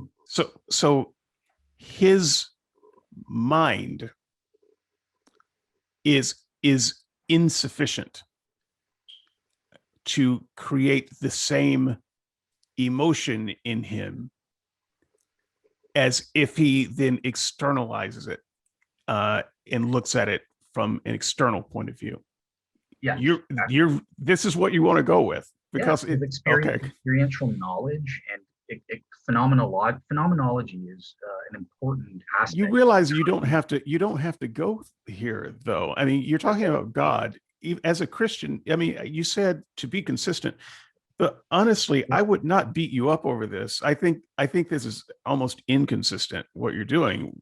As a Christian, I think you're very safe to argue that God holds all reality in his mind. It was reality before he externalized it. He doesn't have to, he's not limited to flesh and blood observations like we are. Arguably, our observations are much more limited than what God's knowledge is in his mind. But you're almost saying that God has to have this physical sensation of it, this externalized physical sensation to appreciate his thought. And I don't understand how that would be consistent with an all-powerful God. So yes, I'm saying that the experience of the object itself is a necessary component that adds value, aesthetic value to things. So if you don't have the experience of the object, the aesthetic value of just picturing it in your mind or remembering it is not as high. And that applies to God as well. Things that exist in potential form. So Christians make this argument all the time in terms of an argument for the Trinity, for example. They'll say that actualized love is greater than just potential love or something like that. And I'm kind of making a similar argument here. Yeah, but I think your argument is ignoring biology. The reason that a human memory is not equal to the real thing, which I would acknowledge, by the way, our memories alone, unaided by some other, as of now, not real technology, is insufficient to recreate the thing that we saw or felt. It's not the same thing. It's not that we can't recreate something in our mind that's just as powerful, but we can't recreate that exact thing because of the insufficiency of our memory. But God doesn't have a memory insufficiency problem. He knows every atom, every subatomic particle, both the position and spin of that particle. He knows every one of them that makes up the object that he would instantiate. There is no data loss at all. And so I don't understand your argument that God would need to externalize this because he has no diminishment in his mind. If I understand the Christian God correctly and what Christians say about his mind, he's not like a human. We do have all kinds of diminishments in our mind. So evaluating judgments are grounded in God's mind, right? It's a belief, but the values themselves is an experience. That's not necessarily something to do with God's mind. And even if he has full, complete knowledge of an object mentally, there's still an experiential aspect, a phenomenological aspect that's missing if it's not an actualized object, if it's just potential in God's mind. So there's an experiential aesthetic value. So God doesn't understand the human sex drive. Yeah, he doesn't have an experiential knowledge of the human sex drive at all. Remember, we discussed this in our show on the incarnation in Trinity, for example. Yeah, I think you're describing a God that a lot of Christians would not and do not. They would describe a God as knowing everything about us, and he doesn't have to be us and experience everything to understand it fully. That's Um, and incoherent. It's logically impossible for that to be true. well, I think it's logically impossible. I would agree with you there, but then again, I don't think much of your God. But those who do think of your God, I mean, you are lowering your God to the level of what I think of him, and I find that uncomfortable. I'm trying to steel man you a little bit and steer you away from that. That are worried about this. Think of the question: does God know experientially? Does he have knowledge by acquaintance of what it's like to be Dale Glover? That would make him a schizo, a multiple personality person. Does God have experiential knowledge of what it's like to tell a lie or to sin? No. I'm sorry. He doesn't know what it's experiential. You don't mean to say that. I stop. Commenters, stop your commenting right now. Okay. What you said, Dale, was that essentially, if God knew what it was like to be you, he'd have to be schizophrenic, implying that you are schizophrenic. And so, no, I mean, he would know what he would know. They heard you say it, Dale. I'm just trying to head it off. All right. The first 15 comments on this show, just stop it. Just I didn't even catch on.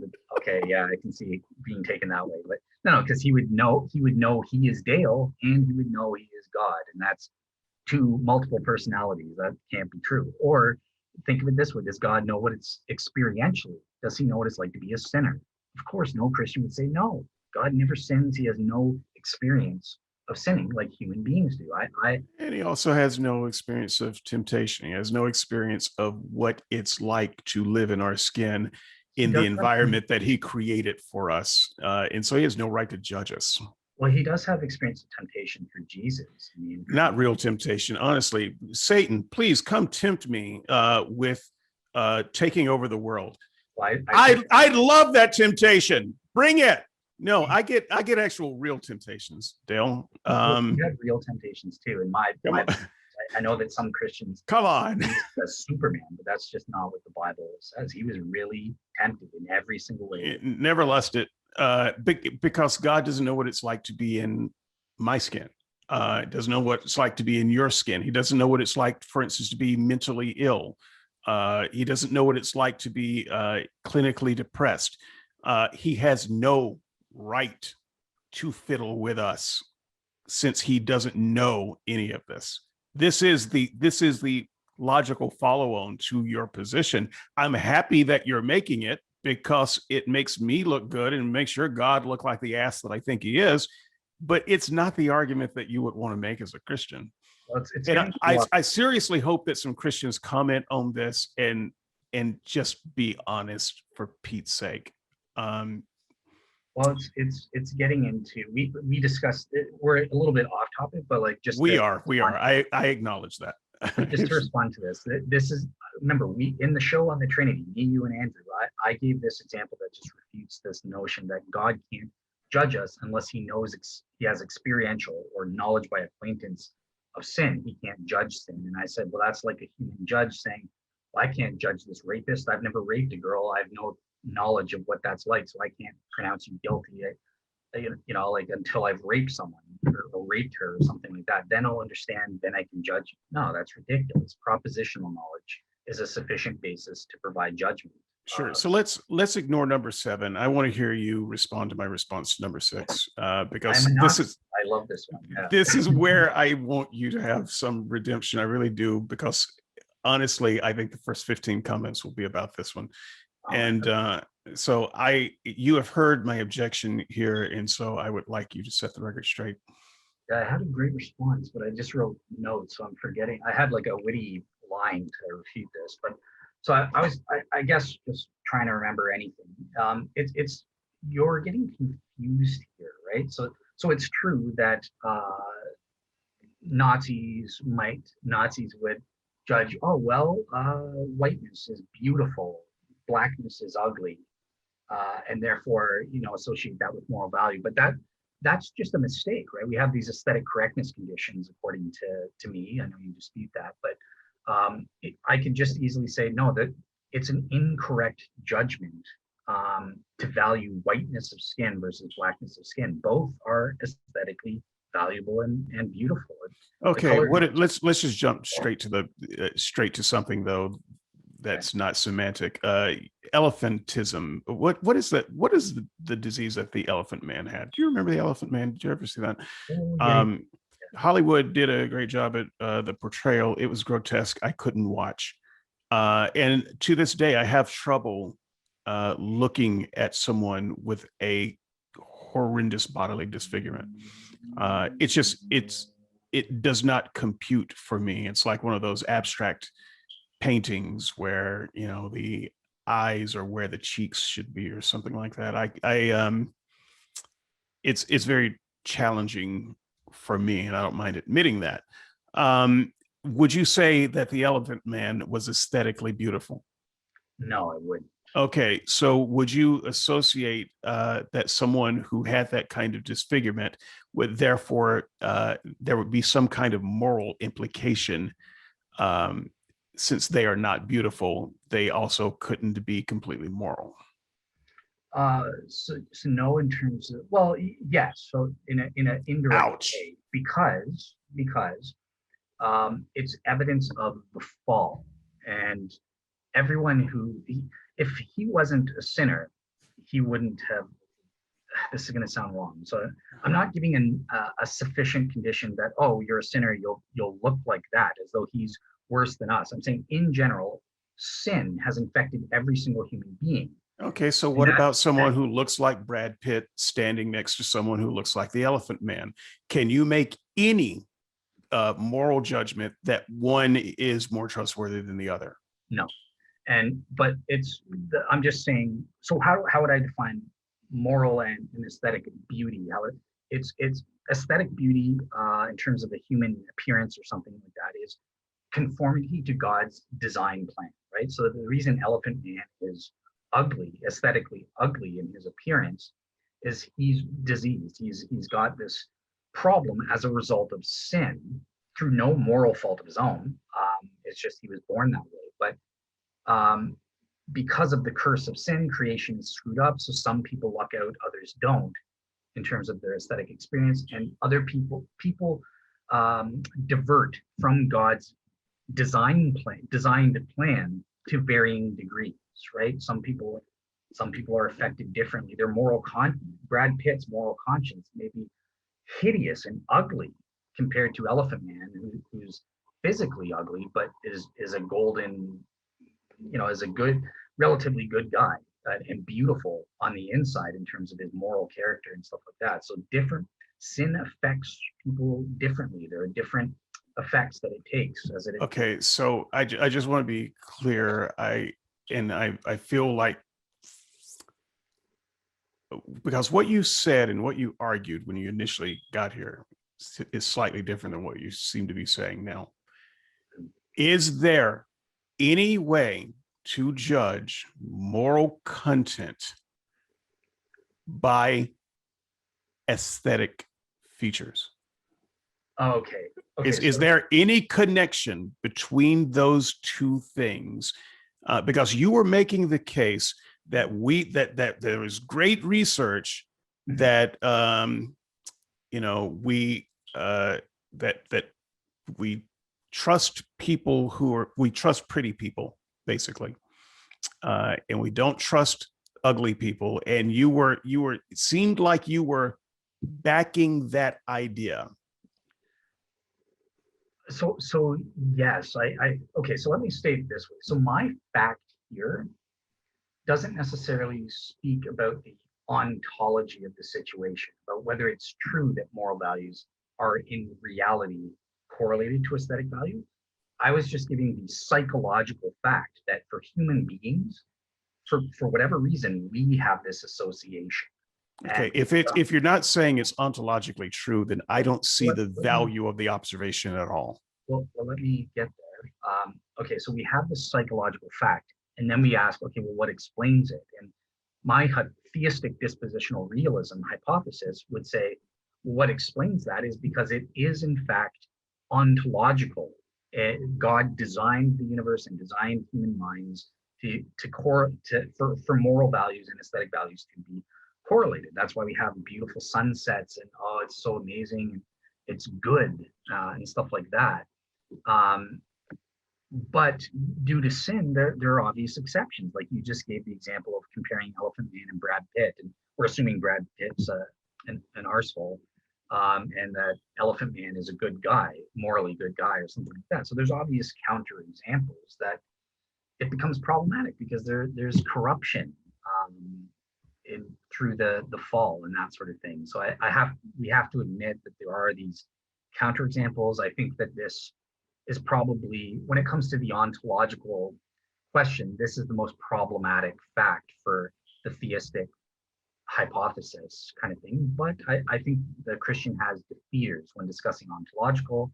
And remember, my fact is only stating a psychological, human psychological fact or correlation here. It's not necessarily saying that there is an ontological thing. Just because the hypothesis I think is the best does make that additional ontological correlation.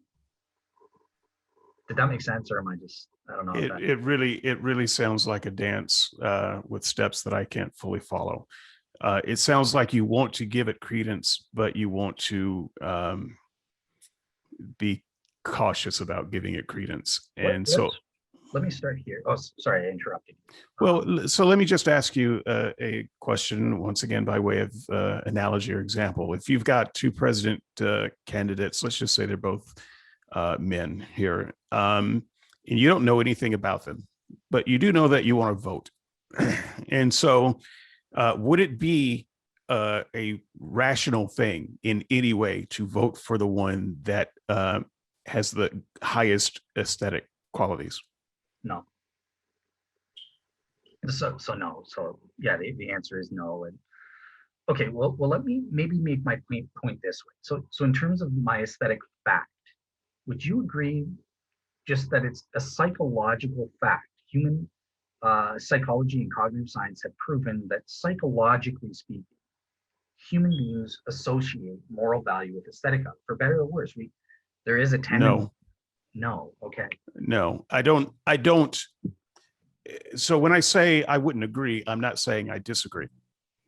I'm saying that I don't know enough about it to agree with that statement. It seems very broad, very far reaching. And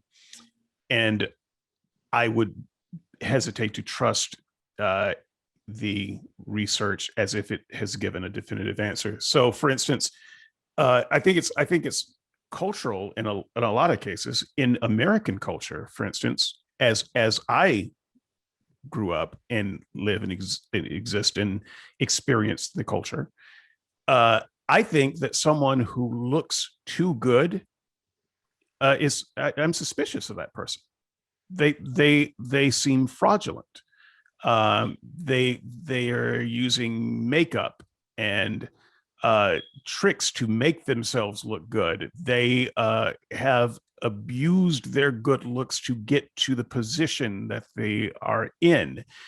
People from where I come from don't particularly trust the good-looking person. That's a person that we're extremely suspicious of. So I don't know that it is the case that humankind in the modern world uses aesthetics as a factor. Now, I do know, statistically speaking, that women tend to be better salespeople than men. And at least one part of that is appearance, but it's true even in phone sales when it's all over the phone and the only thing you've got is a voice. That still tends to be true. And so it makes me think that there's something else going on besides aesthetics. And I can also tell you, as someone who spent many years of their life in sales, both on-prem and the phone, I did not need to be the best looking guy in the room or the best sounding guy in the room to have the highest sales. And some of the people that you would think would be the most charismatic and the people magnets, they couldn't sell to save their lives. And so I just don't have enough experiential data to buy into the correlation that you're making here. It seems off to me, but I'm a person with the experience of one. Gotcha. Yeah, so I would agree with you that outside features, I mean, I answered no to those two presidential candidates myself, and I'm basing this on the fact that I know because through through evidence and experience and stuff like that, that the beautiful person isn't always the good person or something like that. So we have this counter evidence, but the fact remains, it's been scientifically proven we have this psychological tendency, and it is innate. So if people want to look up these correlations in psychology and cognitive science, it's in my source, Argument from Beauty, 311-page book. And if you go to page 168 of 311, or in terms of the document, it's page 152, it cites all these studies. So for example, one study, recent research on facial beauty suggests that perception of beauty is innate. They study babies. They have no other knowledge and that sort of thing. It's innate, and it's universal across race and culture that they prefer beautiful faces to quote unquote ugly faces or unattractive individuals. I just want to just try to let people know.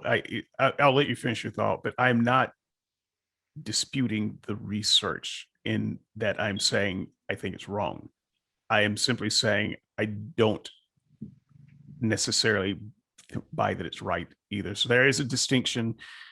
So don't come at me on that. But I would also say that I have a bias, and I want to make that clear as you finish up too. And my bias is very simple. It sounds like exactly the same kind of research that Hitler did, and that every regime did that wanted to validate their racism. These are exactly the kinds of things that they would cite.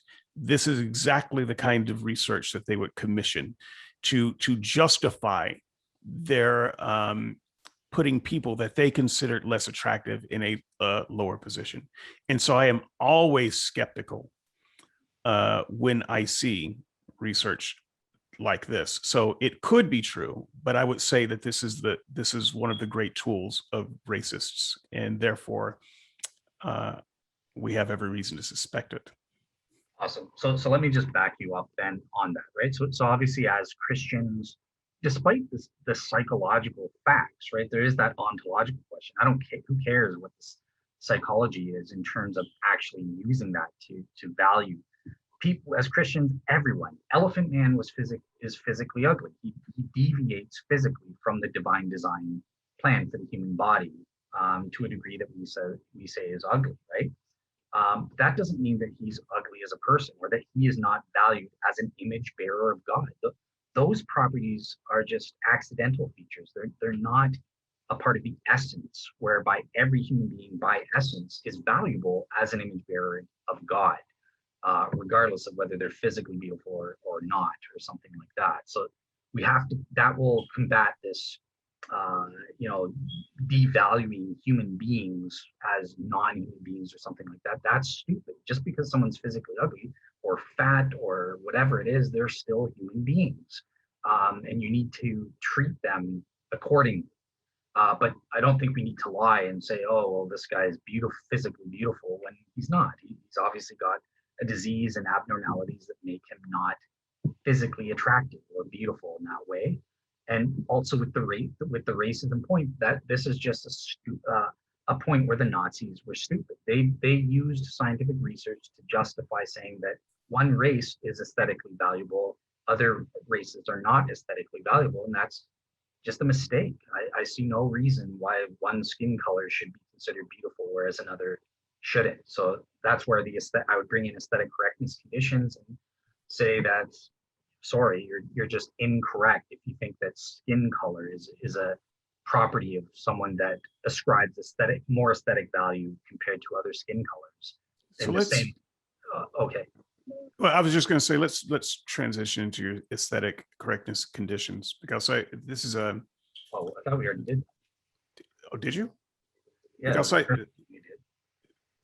Okay, then I feel like I've missed something, because what I'm expecting when you talk about the aesthetic correctness condition is specific criteria that one can look at to say this is what good is, Oh, and this is well, what bad is. gotcha. All right, can I, because I just on the moral value and aesthetic value there. Sure. So I mentioned that this fact in this table is about the psychological fact. But given that I take a theistic dispositional hypothesis, then that hypothesis also raises the ontological issue. Well, is it true? Did God actually design the universe for moral people, for moral values and aesthetic values to be correlated and that sort of thing? And that's where we get into these issues of, well, there's ugly people that are morally beautiful, and there's vice versa. Or what about reality itself? Where, is it true that God created sunsets? What is the moral value of a sunset or something like that? So that there's that issue ontologically speaking that would need to be addressed if you're taking a divine design hypothesis or something. So okay, yeah. So I would love to talk about the theology of that, because I'm a theological nerd, but I've got a feeling that time just won't permit us to get into that. Maybe a little bit of a side issue. Maybe it's something that I can get into on the board if I have time this week. But I think this discussion is one of the key points. So if you don't call it the aesthetic correctness condition, maybe you have another name for it. But it's, if you're talking a lot about aesthetics and whether it's true or false that a thing is beautiful or not. But in order to say that a thing is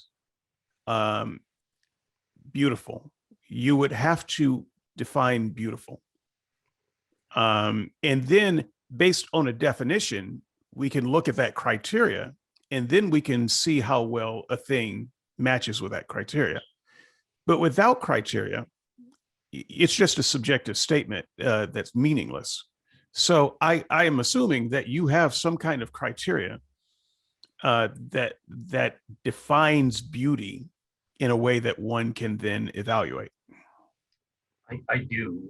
You're not going to like it. So I've given it before. So in the first place, how would others, like, I mentioned David Hume has his criteria of longevity across time. Yeah, I don't care about Hume. Like he's wrong. Unidirectionality and that sort of thing. So what is mine? So what is mine? The Nazi symbol has timeless elements to it. Pentagrams have timeless elements to them. It's an absurdist definition. Things that have longevity are therefore beautiful is ridiculous. No one should believe that. Next. Okay, and then Michael Sloat's unidirectionality. Remember? Yeah, absurd. Once again, if the Christian is correct, then the argument is that as evil people, we just get more evil, not less evil, the longer we live. So without God, we would just fall deeper into sin, and therefore we should suspect our tastes when they go in a certain direction too. There's no reason we should believe that going from beer to quote unquote fine wine is an improvement. We're sinners, and every other part of our life is a devolution. So I'm not entirely sure why you would say our aesthetic values improve. It's a non-starter. Okay. All right, cool. So what are my criteria then? What do I think? And very vague and general. So it's what defines beauty? How do we know an object is beautiful? By what criteria? Well, the criteria is that object has the dispositional property of causing God to have the relevant aesthetic experience, valuable experience, and to make the cognitive judgment that object is beautiful. That's what defines beauty versus ugly or whatever other aesthetic term you use. So it's something that it's basically whatever God thinks is beautiful. Yes. And in a nutshell, yes. And then we as human beings are designed by God, according to the theistic dispositional realist, to reflect God's experiences and valuable experiences or disvaluable experiences. And so we're image bearers of God. And so what God finds beautiful, we should find beautiful because we bear his image. So long as we are functioning properly according to that divine design plan you can know that you're functioning properly But because we don't function properly, we don't know necessarily when we are bearing God's image properly. And so sometimes we are functioning properly, right? So that gets into that epistemology where our faculties functioning properly or not. Sometimes they are, and we know that they are. Like my knowledge that 1 + 1 = 2 is exactly reflecting God. I have a 100% degree warranted true belief in that instant. So you can't just point to, well, because of the fall, there are some instances where we don't have warranted true beliefs, and therefore we don't know that we're reflecting God, to say that in all cases we can't know that we're reflecting God. okay, I think the 1 + 1 example is a bad one, because you think that we know it by intuition or something, as opposed to it being a mathematic truth that we can observe. And it's also something on which nobody disagrees. So it's really hard to use that as an example of we're reflecting God's truth there. In this conversation, a better example would be you believe that the impressionistic, what is the art form, the abstract art. I don't know what you're saying. Abstract art. You believe that abstract art is bad, and another Christian, just like you, just as faithful, a real seeker, believes that abstract art is good. That's the example. Neither of you is in a position to know which of the other is right. And what's more, neither of you will ever be in a position to know which of the other is right. I don't know what the last part, but I'm in a position to know that I don't have a warranted true belief. Therefore, my faculties are failing to function, and I shouldn't rely on them to make an objective statement that abstract art is ugly or bad. I wouldn't make a statement that, yes, there are objectives, that I'm correct, that abstract art is bad. Is there any art in the real world? And look, art is one of those things where even when I studied in school, I didn't care about it that much for reasons. But I do like food. So I can talk about food. And you did tell me that your view is more of an aesthetic view, more than not just a quote unquote beauty view. And so we should be able to transition to food, which is something I feel much more comfortable talking about. I hate olives, all olives. I've had lots of olives, very exotic olives. Hate them all. So to me, if I were using my sense of rightness as some kind of objective guide to truth, I would have to say that olives objectively taste bad. But the problem is God made olives if you're a Christian. So if you're a Christian who happens to hate olives, you still have to contend with the fact that God made olives, and very likely when he made them, they tasted pretty much the way they taste now. So if you don't like them, you're going to have to come to some kind of coming to Jesus moment, because he probably was an olive eater, considering where he came from. You are going to have to just say olives are good for some ad hoc reason. So this is the issue of food taste is an interesting one, because so reality is mixed, right? So in this case, I think that God's design is subjectivist or relative when it comes to taste, and it's not so in terms of other aesthetic valuable things like beauty. Now that's interesting. So you wouldn't put taste at the same level as sight aesthetic? No, I wouldn't. Yeah, I would. Why? There are aesthetic You have the floor, my friend. so yeah, in terms of aesthetic correctness conditions, I would say that there are aesthetic correctness conditions when it comes to taste as well. But those are based in the individual subject. And I think God has designed human beings to have different palates and different tastes and appreciate different foods differently. Whereas God appreciates all of them, all of the subjective experiences. Why is that difference there? I think it's just according to God's design plan. God designed some things to be, in terms of their truth value, to be relative, like the taste of food, whereas other things are not relative, like moral value. Let me see if I understand this. If the thesis was taste aesthetic, you would agree with me completely. Is that correct? Well, I would agree with, yeah, I would agree. I would take the subjectivist position, but I would say that that's included in God, right? Like these objects have certain properties that are disposed. That's fine. We don't need to theologize it.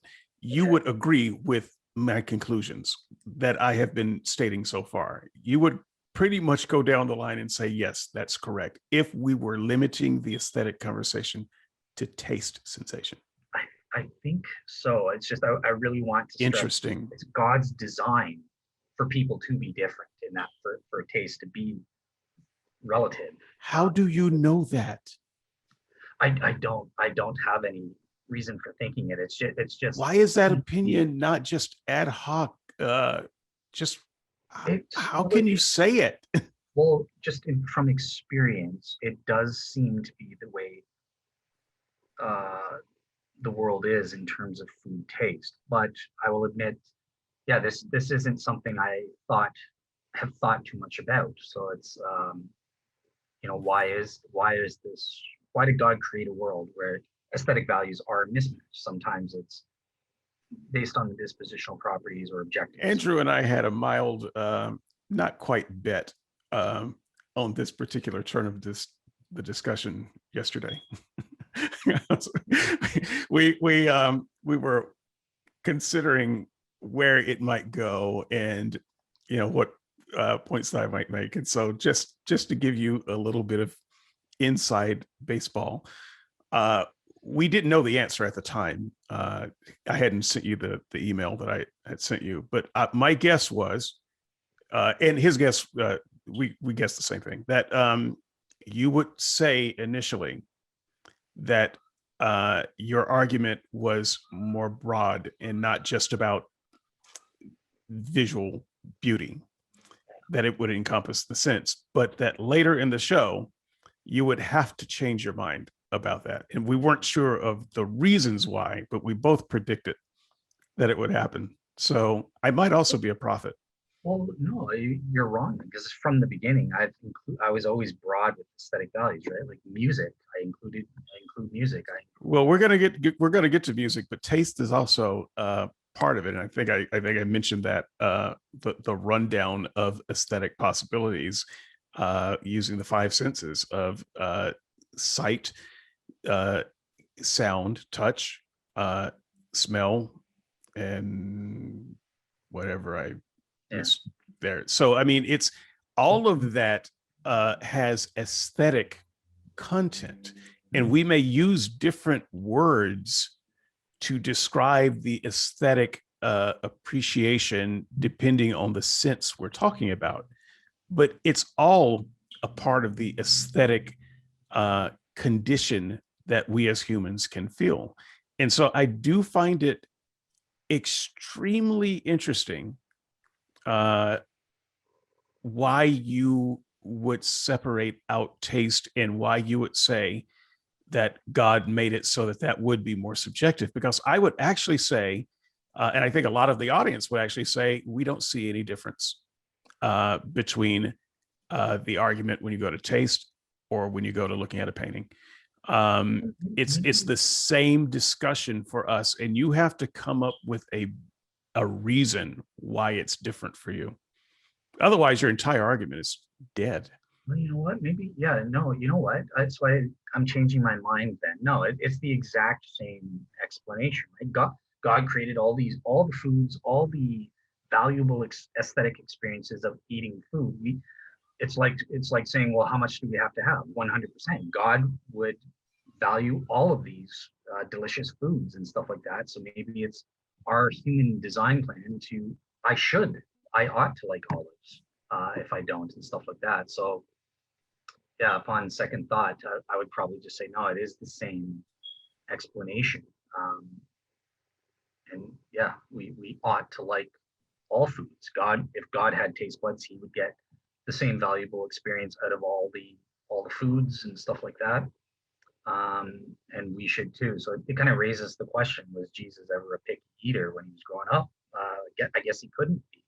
I guess he liked everything. I don't know. This is an interesting thing that I haven't thought.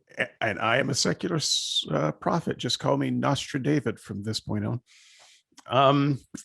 Anyway, don't ever call me David. I will hang up on this podcast. If there is a message there, David, you would admit that's not a problem. Our reality. It is a problem if you separate it out. It's not a problem if you unify it. But the reason it's still a problem if you unify it is because of your intuition, which I think is correct, which is it becomes obviously untrue when you consider other types of taste. You simply cannot make the judgment that there is a right answer or a wrong answer to are olives good. No one will buy that. You can make all kinds of philosophical arguments about art, but you can't make any philosophical arguments about taste, because our own human experience tells us that you are full of it if you think that you could possibly ever have a right answer to are olives good. The only answer is they're either good to you or they're not good to you. But there is no moral or otherwise universal content to the taste of olives. And the moment people recognize that, they will also recognize the fact that there is no moral or otherwise universal content to one's taste in music, or one's taste in paintings, or one's taste in sculpture, or one's taste in sheet fabric, their bed sheets. These things cannot be sorted in that way, and it just seems ad hoc and capricious. Maybe not capricious, but very indefensible for you to take this position on certain types of beauty. So yes, you have to unify your argument, but I do think that it exposes the flaw in your argument too, in a way that I think, Your Honor, I can rest my case. I don't think so. So I think with music, that's exactly like visual beauty and stuff like that. It's exactly the same. There is no issue there. There are. But why do you think it? And let me finish yours. Okay. Well, no. In fact, I will mute my mic. And when you want me to speak, you can say speak. Okay. So right. The taste thing is potentially different, right? And I can see my thesis applying consistently to it as well. But yes, you're right. It doesn't seem on an intuitive level to be the case. It does seem to be a difference with food taste, that sense, aesthetic value obtained through that sense or that mechanism compared to other mechanisms. And if that's the case, I don't see a problem, because it could just be that, yeah, God designed a mixed bag. He doesn't have to do everything consistently, right? He likes diversity and stuff like that. And it could be the nature of the way we extract value through our taste senses is fundamentally different than how we extract value from music and stuff like that. And hence why God designed there to be a relative standard of truth in terms of personal food taste compared to other mediums of obtaining aesthetic value. The aesthetic value that we get is different depending on the medium that we get it from and stuff, right? Like listening to a song, it's a different type of aesthetic value than looking at a painting or eating a piece of food. So yeah, go ahead and talk, David.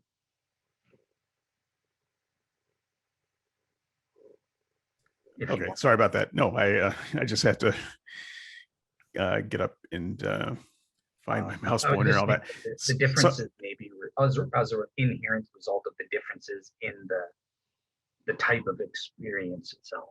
no, I don't. It just seems arbitrary to me. Now, to someone else, maybe it doesn't seem arbitrary, but none of what you have said, and maybe if you join us in the comments for a couple of days, don't go easy on the comments. People are going to come down on you like a ton of bricks this week, and I hate that. I enjoy the entertainment of a blood sport, but I don't enjoy it when it. Listen to me, audience. I, pick on people who enjoy the fight and can fight at the same level as you with the weapon that you're using. But if you know that someone has a particular problem with a medium, maybe if you want to have a conversation with them, change the way you talk to them so that you can have the conversation, because not everyone can handle the blood sport in the same way. And we all know who Dale is in the comments. He's a mess after a few days. So he does great lately, but we know all of the triggers. You can push his buttons if you want to, and there are some people who can push my buttons. And I'm just saying, be good to each other. Um, beat the hell out of the people who can take it and enjoy the fight, and maybe use different tools with different people so that we're not just being abusive for the sake of meanness. So there's that. So having said that, though, Dale, I think that the animals are not going to be nice to you this week, but I do think that there is some conversation to be had about this in the comments, and I hope that at least for a few days you will come along and do that, because there's potential for very good conversation here, and I think that we've done a good job in this discussion of unearthing differences. And I don't think that either of us have been foolish or um, anything like that. I think that we have been able to probe and get clarification. I think it will go down in history as one of the best discussions that we have had on mic, and I hope that we can continue that on the boards. There's a lot more to be discussed, but I think I'm going to cut it off there and ask you to go ahead and this is bring up any new thing that we haven't covered right now, but just kind of wrap it up in a closing speech. And I really do think that it's been beneficial. I didn't want to have this conversation in the first season, and I can see now that I was wrong about that, and I should have. So I'm glad that we have had a chance to correct that.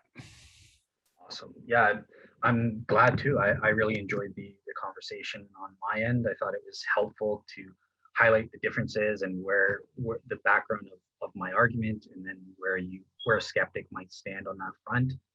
It's been civil, it's been cordial. I even got Brian with a Y agreeing with me on some stuff in the chat. So that's great. And yeah, it was helpful as well. You gave at that last part when we're talking about food taste, you did expose something that I need to think a little bit about and how that would fit into my argument a bit better, and kind of iron out the details on that. So that was always good and helpful, especially coming off the solo show that I know you thought was a little bit too inflammatory. So this will be a great counter showing how it can be done substantively and civilly. So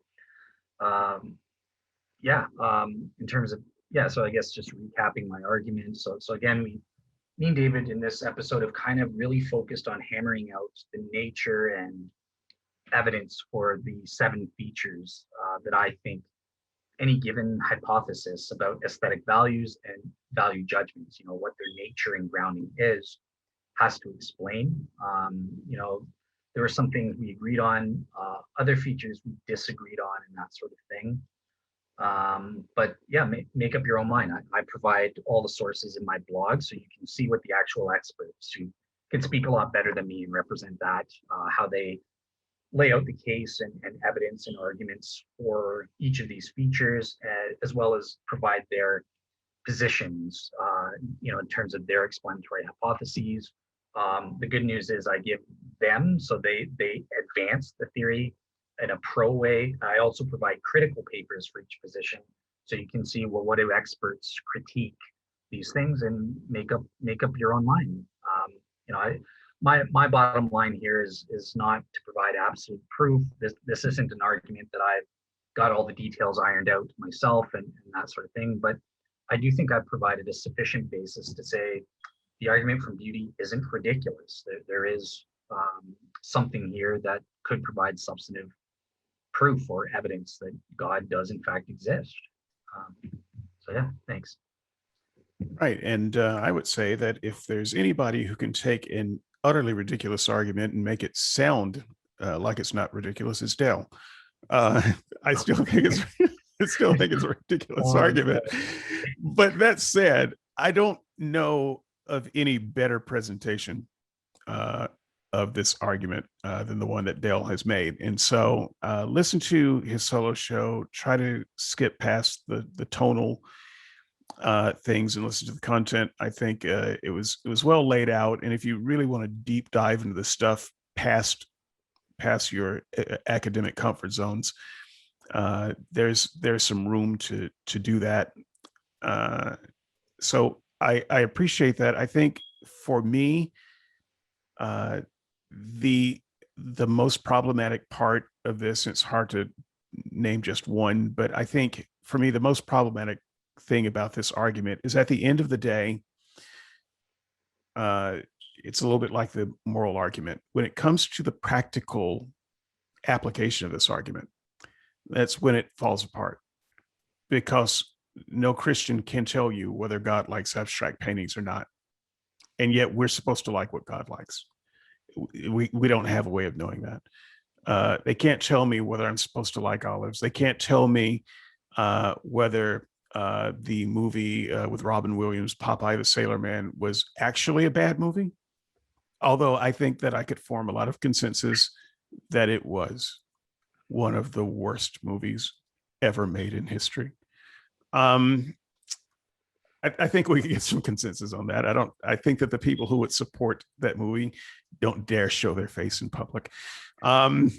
So, but that's just consensus. It's not in some aesthetically true sense the case that is the worst movie in history. A lot of people enjoyed Star Wars. I've seen almost every iteration of Star Wars except some of the TV stuff. I have not seen the Clone Wars series. I kind of hate Star Wars. So I understand that's not popular. I've tried to like it. I've tried to appreciate it. I've had conversations with Star Wars fans and tried to see it through their eyes. I've asked them, what do you like about it? What should I be looking for? I've watched some of the movies multiple times. I've really tried to enjoy it. Do I not like it because I am a sinner? Is it because sinners seem to like it too? So is because I'm fundamentally broken that I don't see its value? Is there in fact a truth of whether Star Wars is good or not? I couldn't tell you that. I don't think there is, but the Christian can't tell you either. And that's the problem. That's the problem. Yes, it's tied to the moral argument. So is smoking a sin or not? Because it really depends on which Christian you ask at the end of the day. When they're done moralizing about what God wants, they can't tell you exactly what that is. And there's only a very narrow, very limited number of things they can point to in special revelation to say, well, this is wrong. But once you get outside of that playbook, you don't really have a lot to work with there. And so this argument from aesthetic beauty doesn't surface a God that I can access. I can't access his will. No Christian can either. And at one part of the argument, we're just too broken. At another part of the argument, we're not so broke that we can't see it. I don't, it's not accessible to me. And I don't know anyone I don't know a single Christian who holds their idea of beauty as the absolute truth of God's will. Nobody can do that. Nobody would do that. So I don't see how this argument can possibly have any practical legs in the real world. But once again, I think that if you're looking for the best presentation of this argument, I think that Dale has it. So next week, we're going down, way down. Satan, God of this world. We'll see you next week.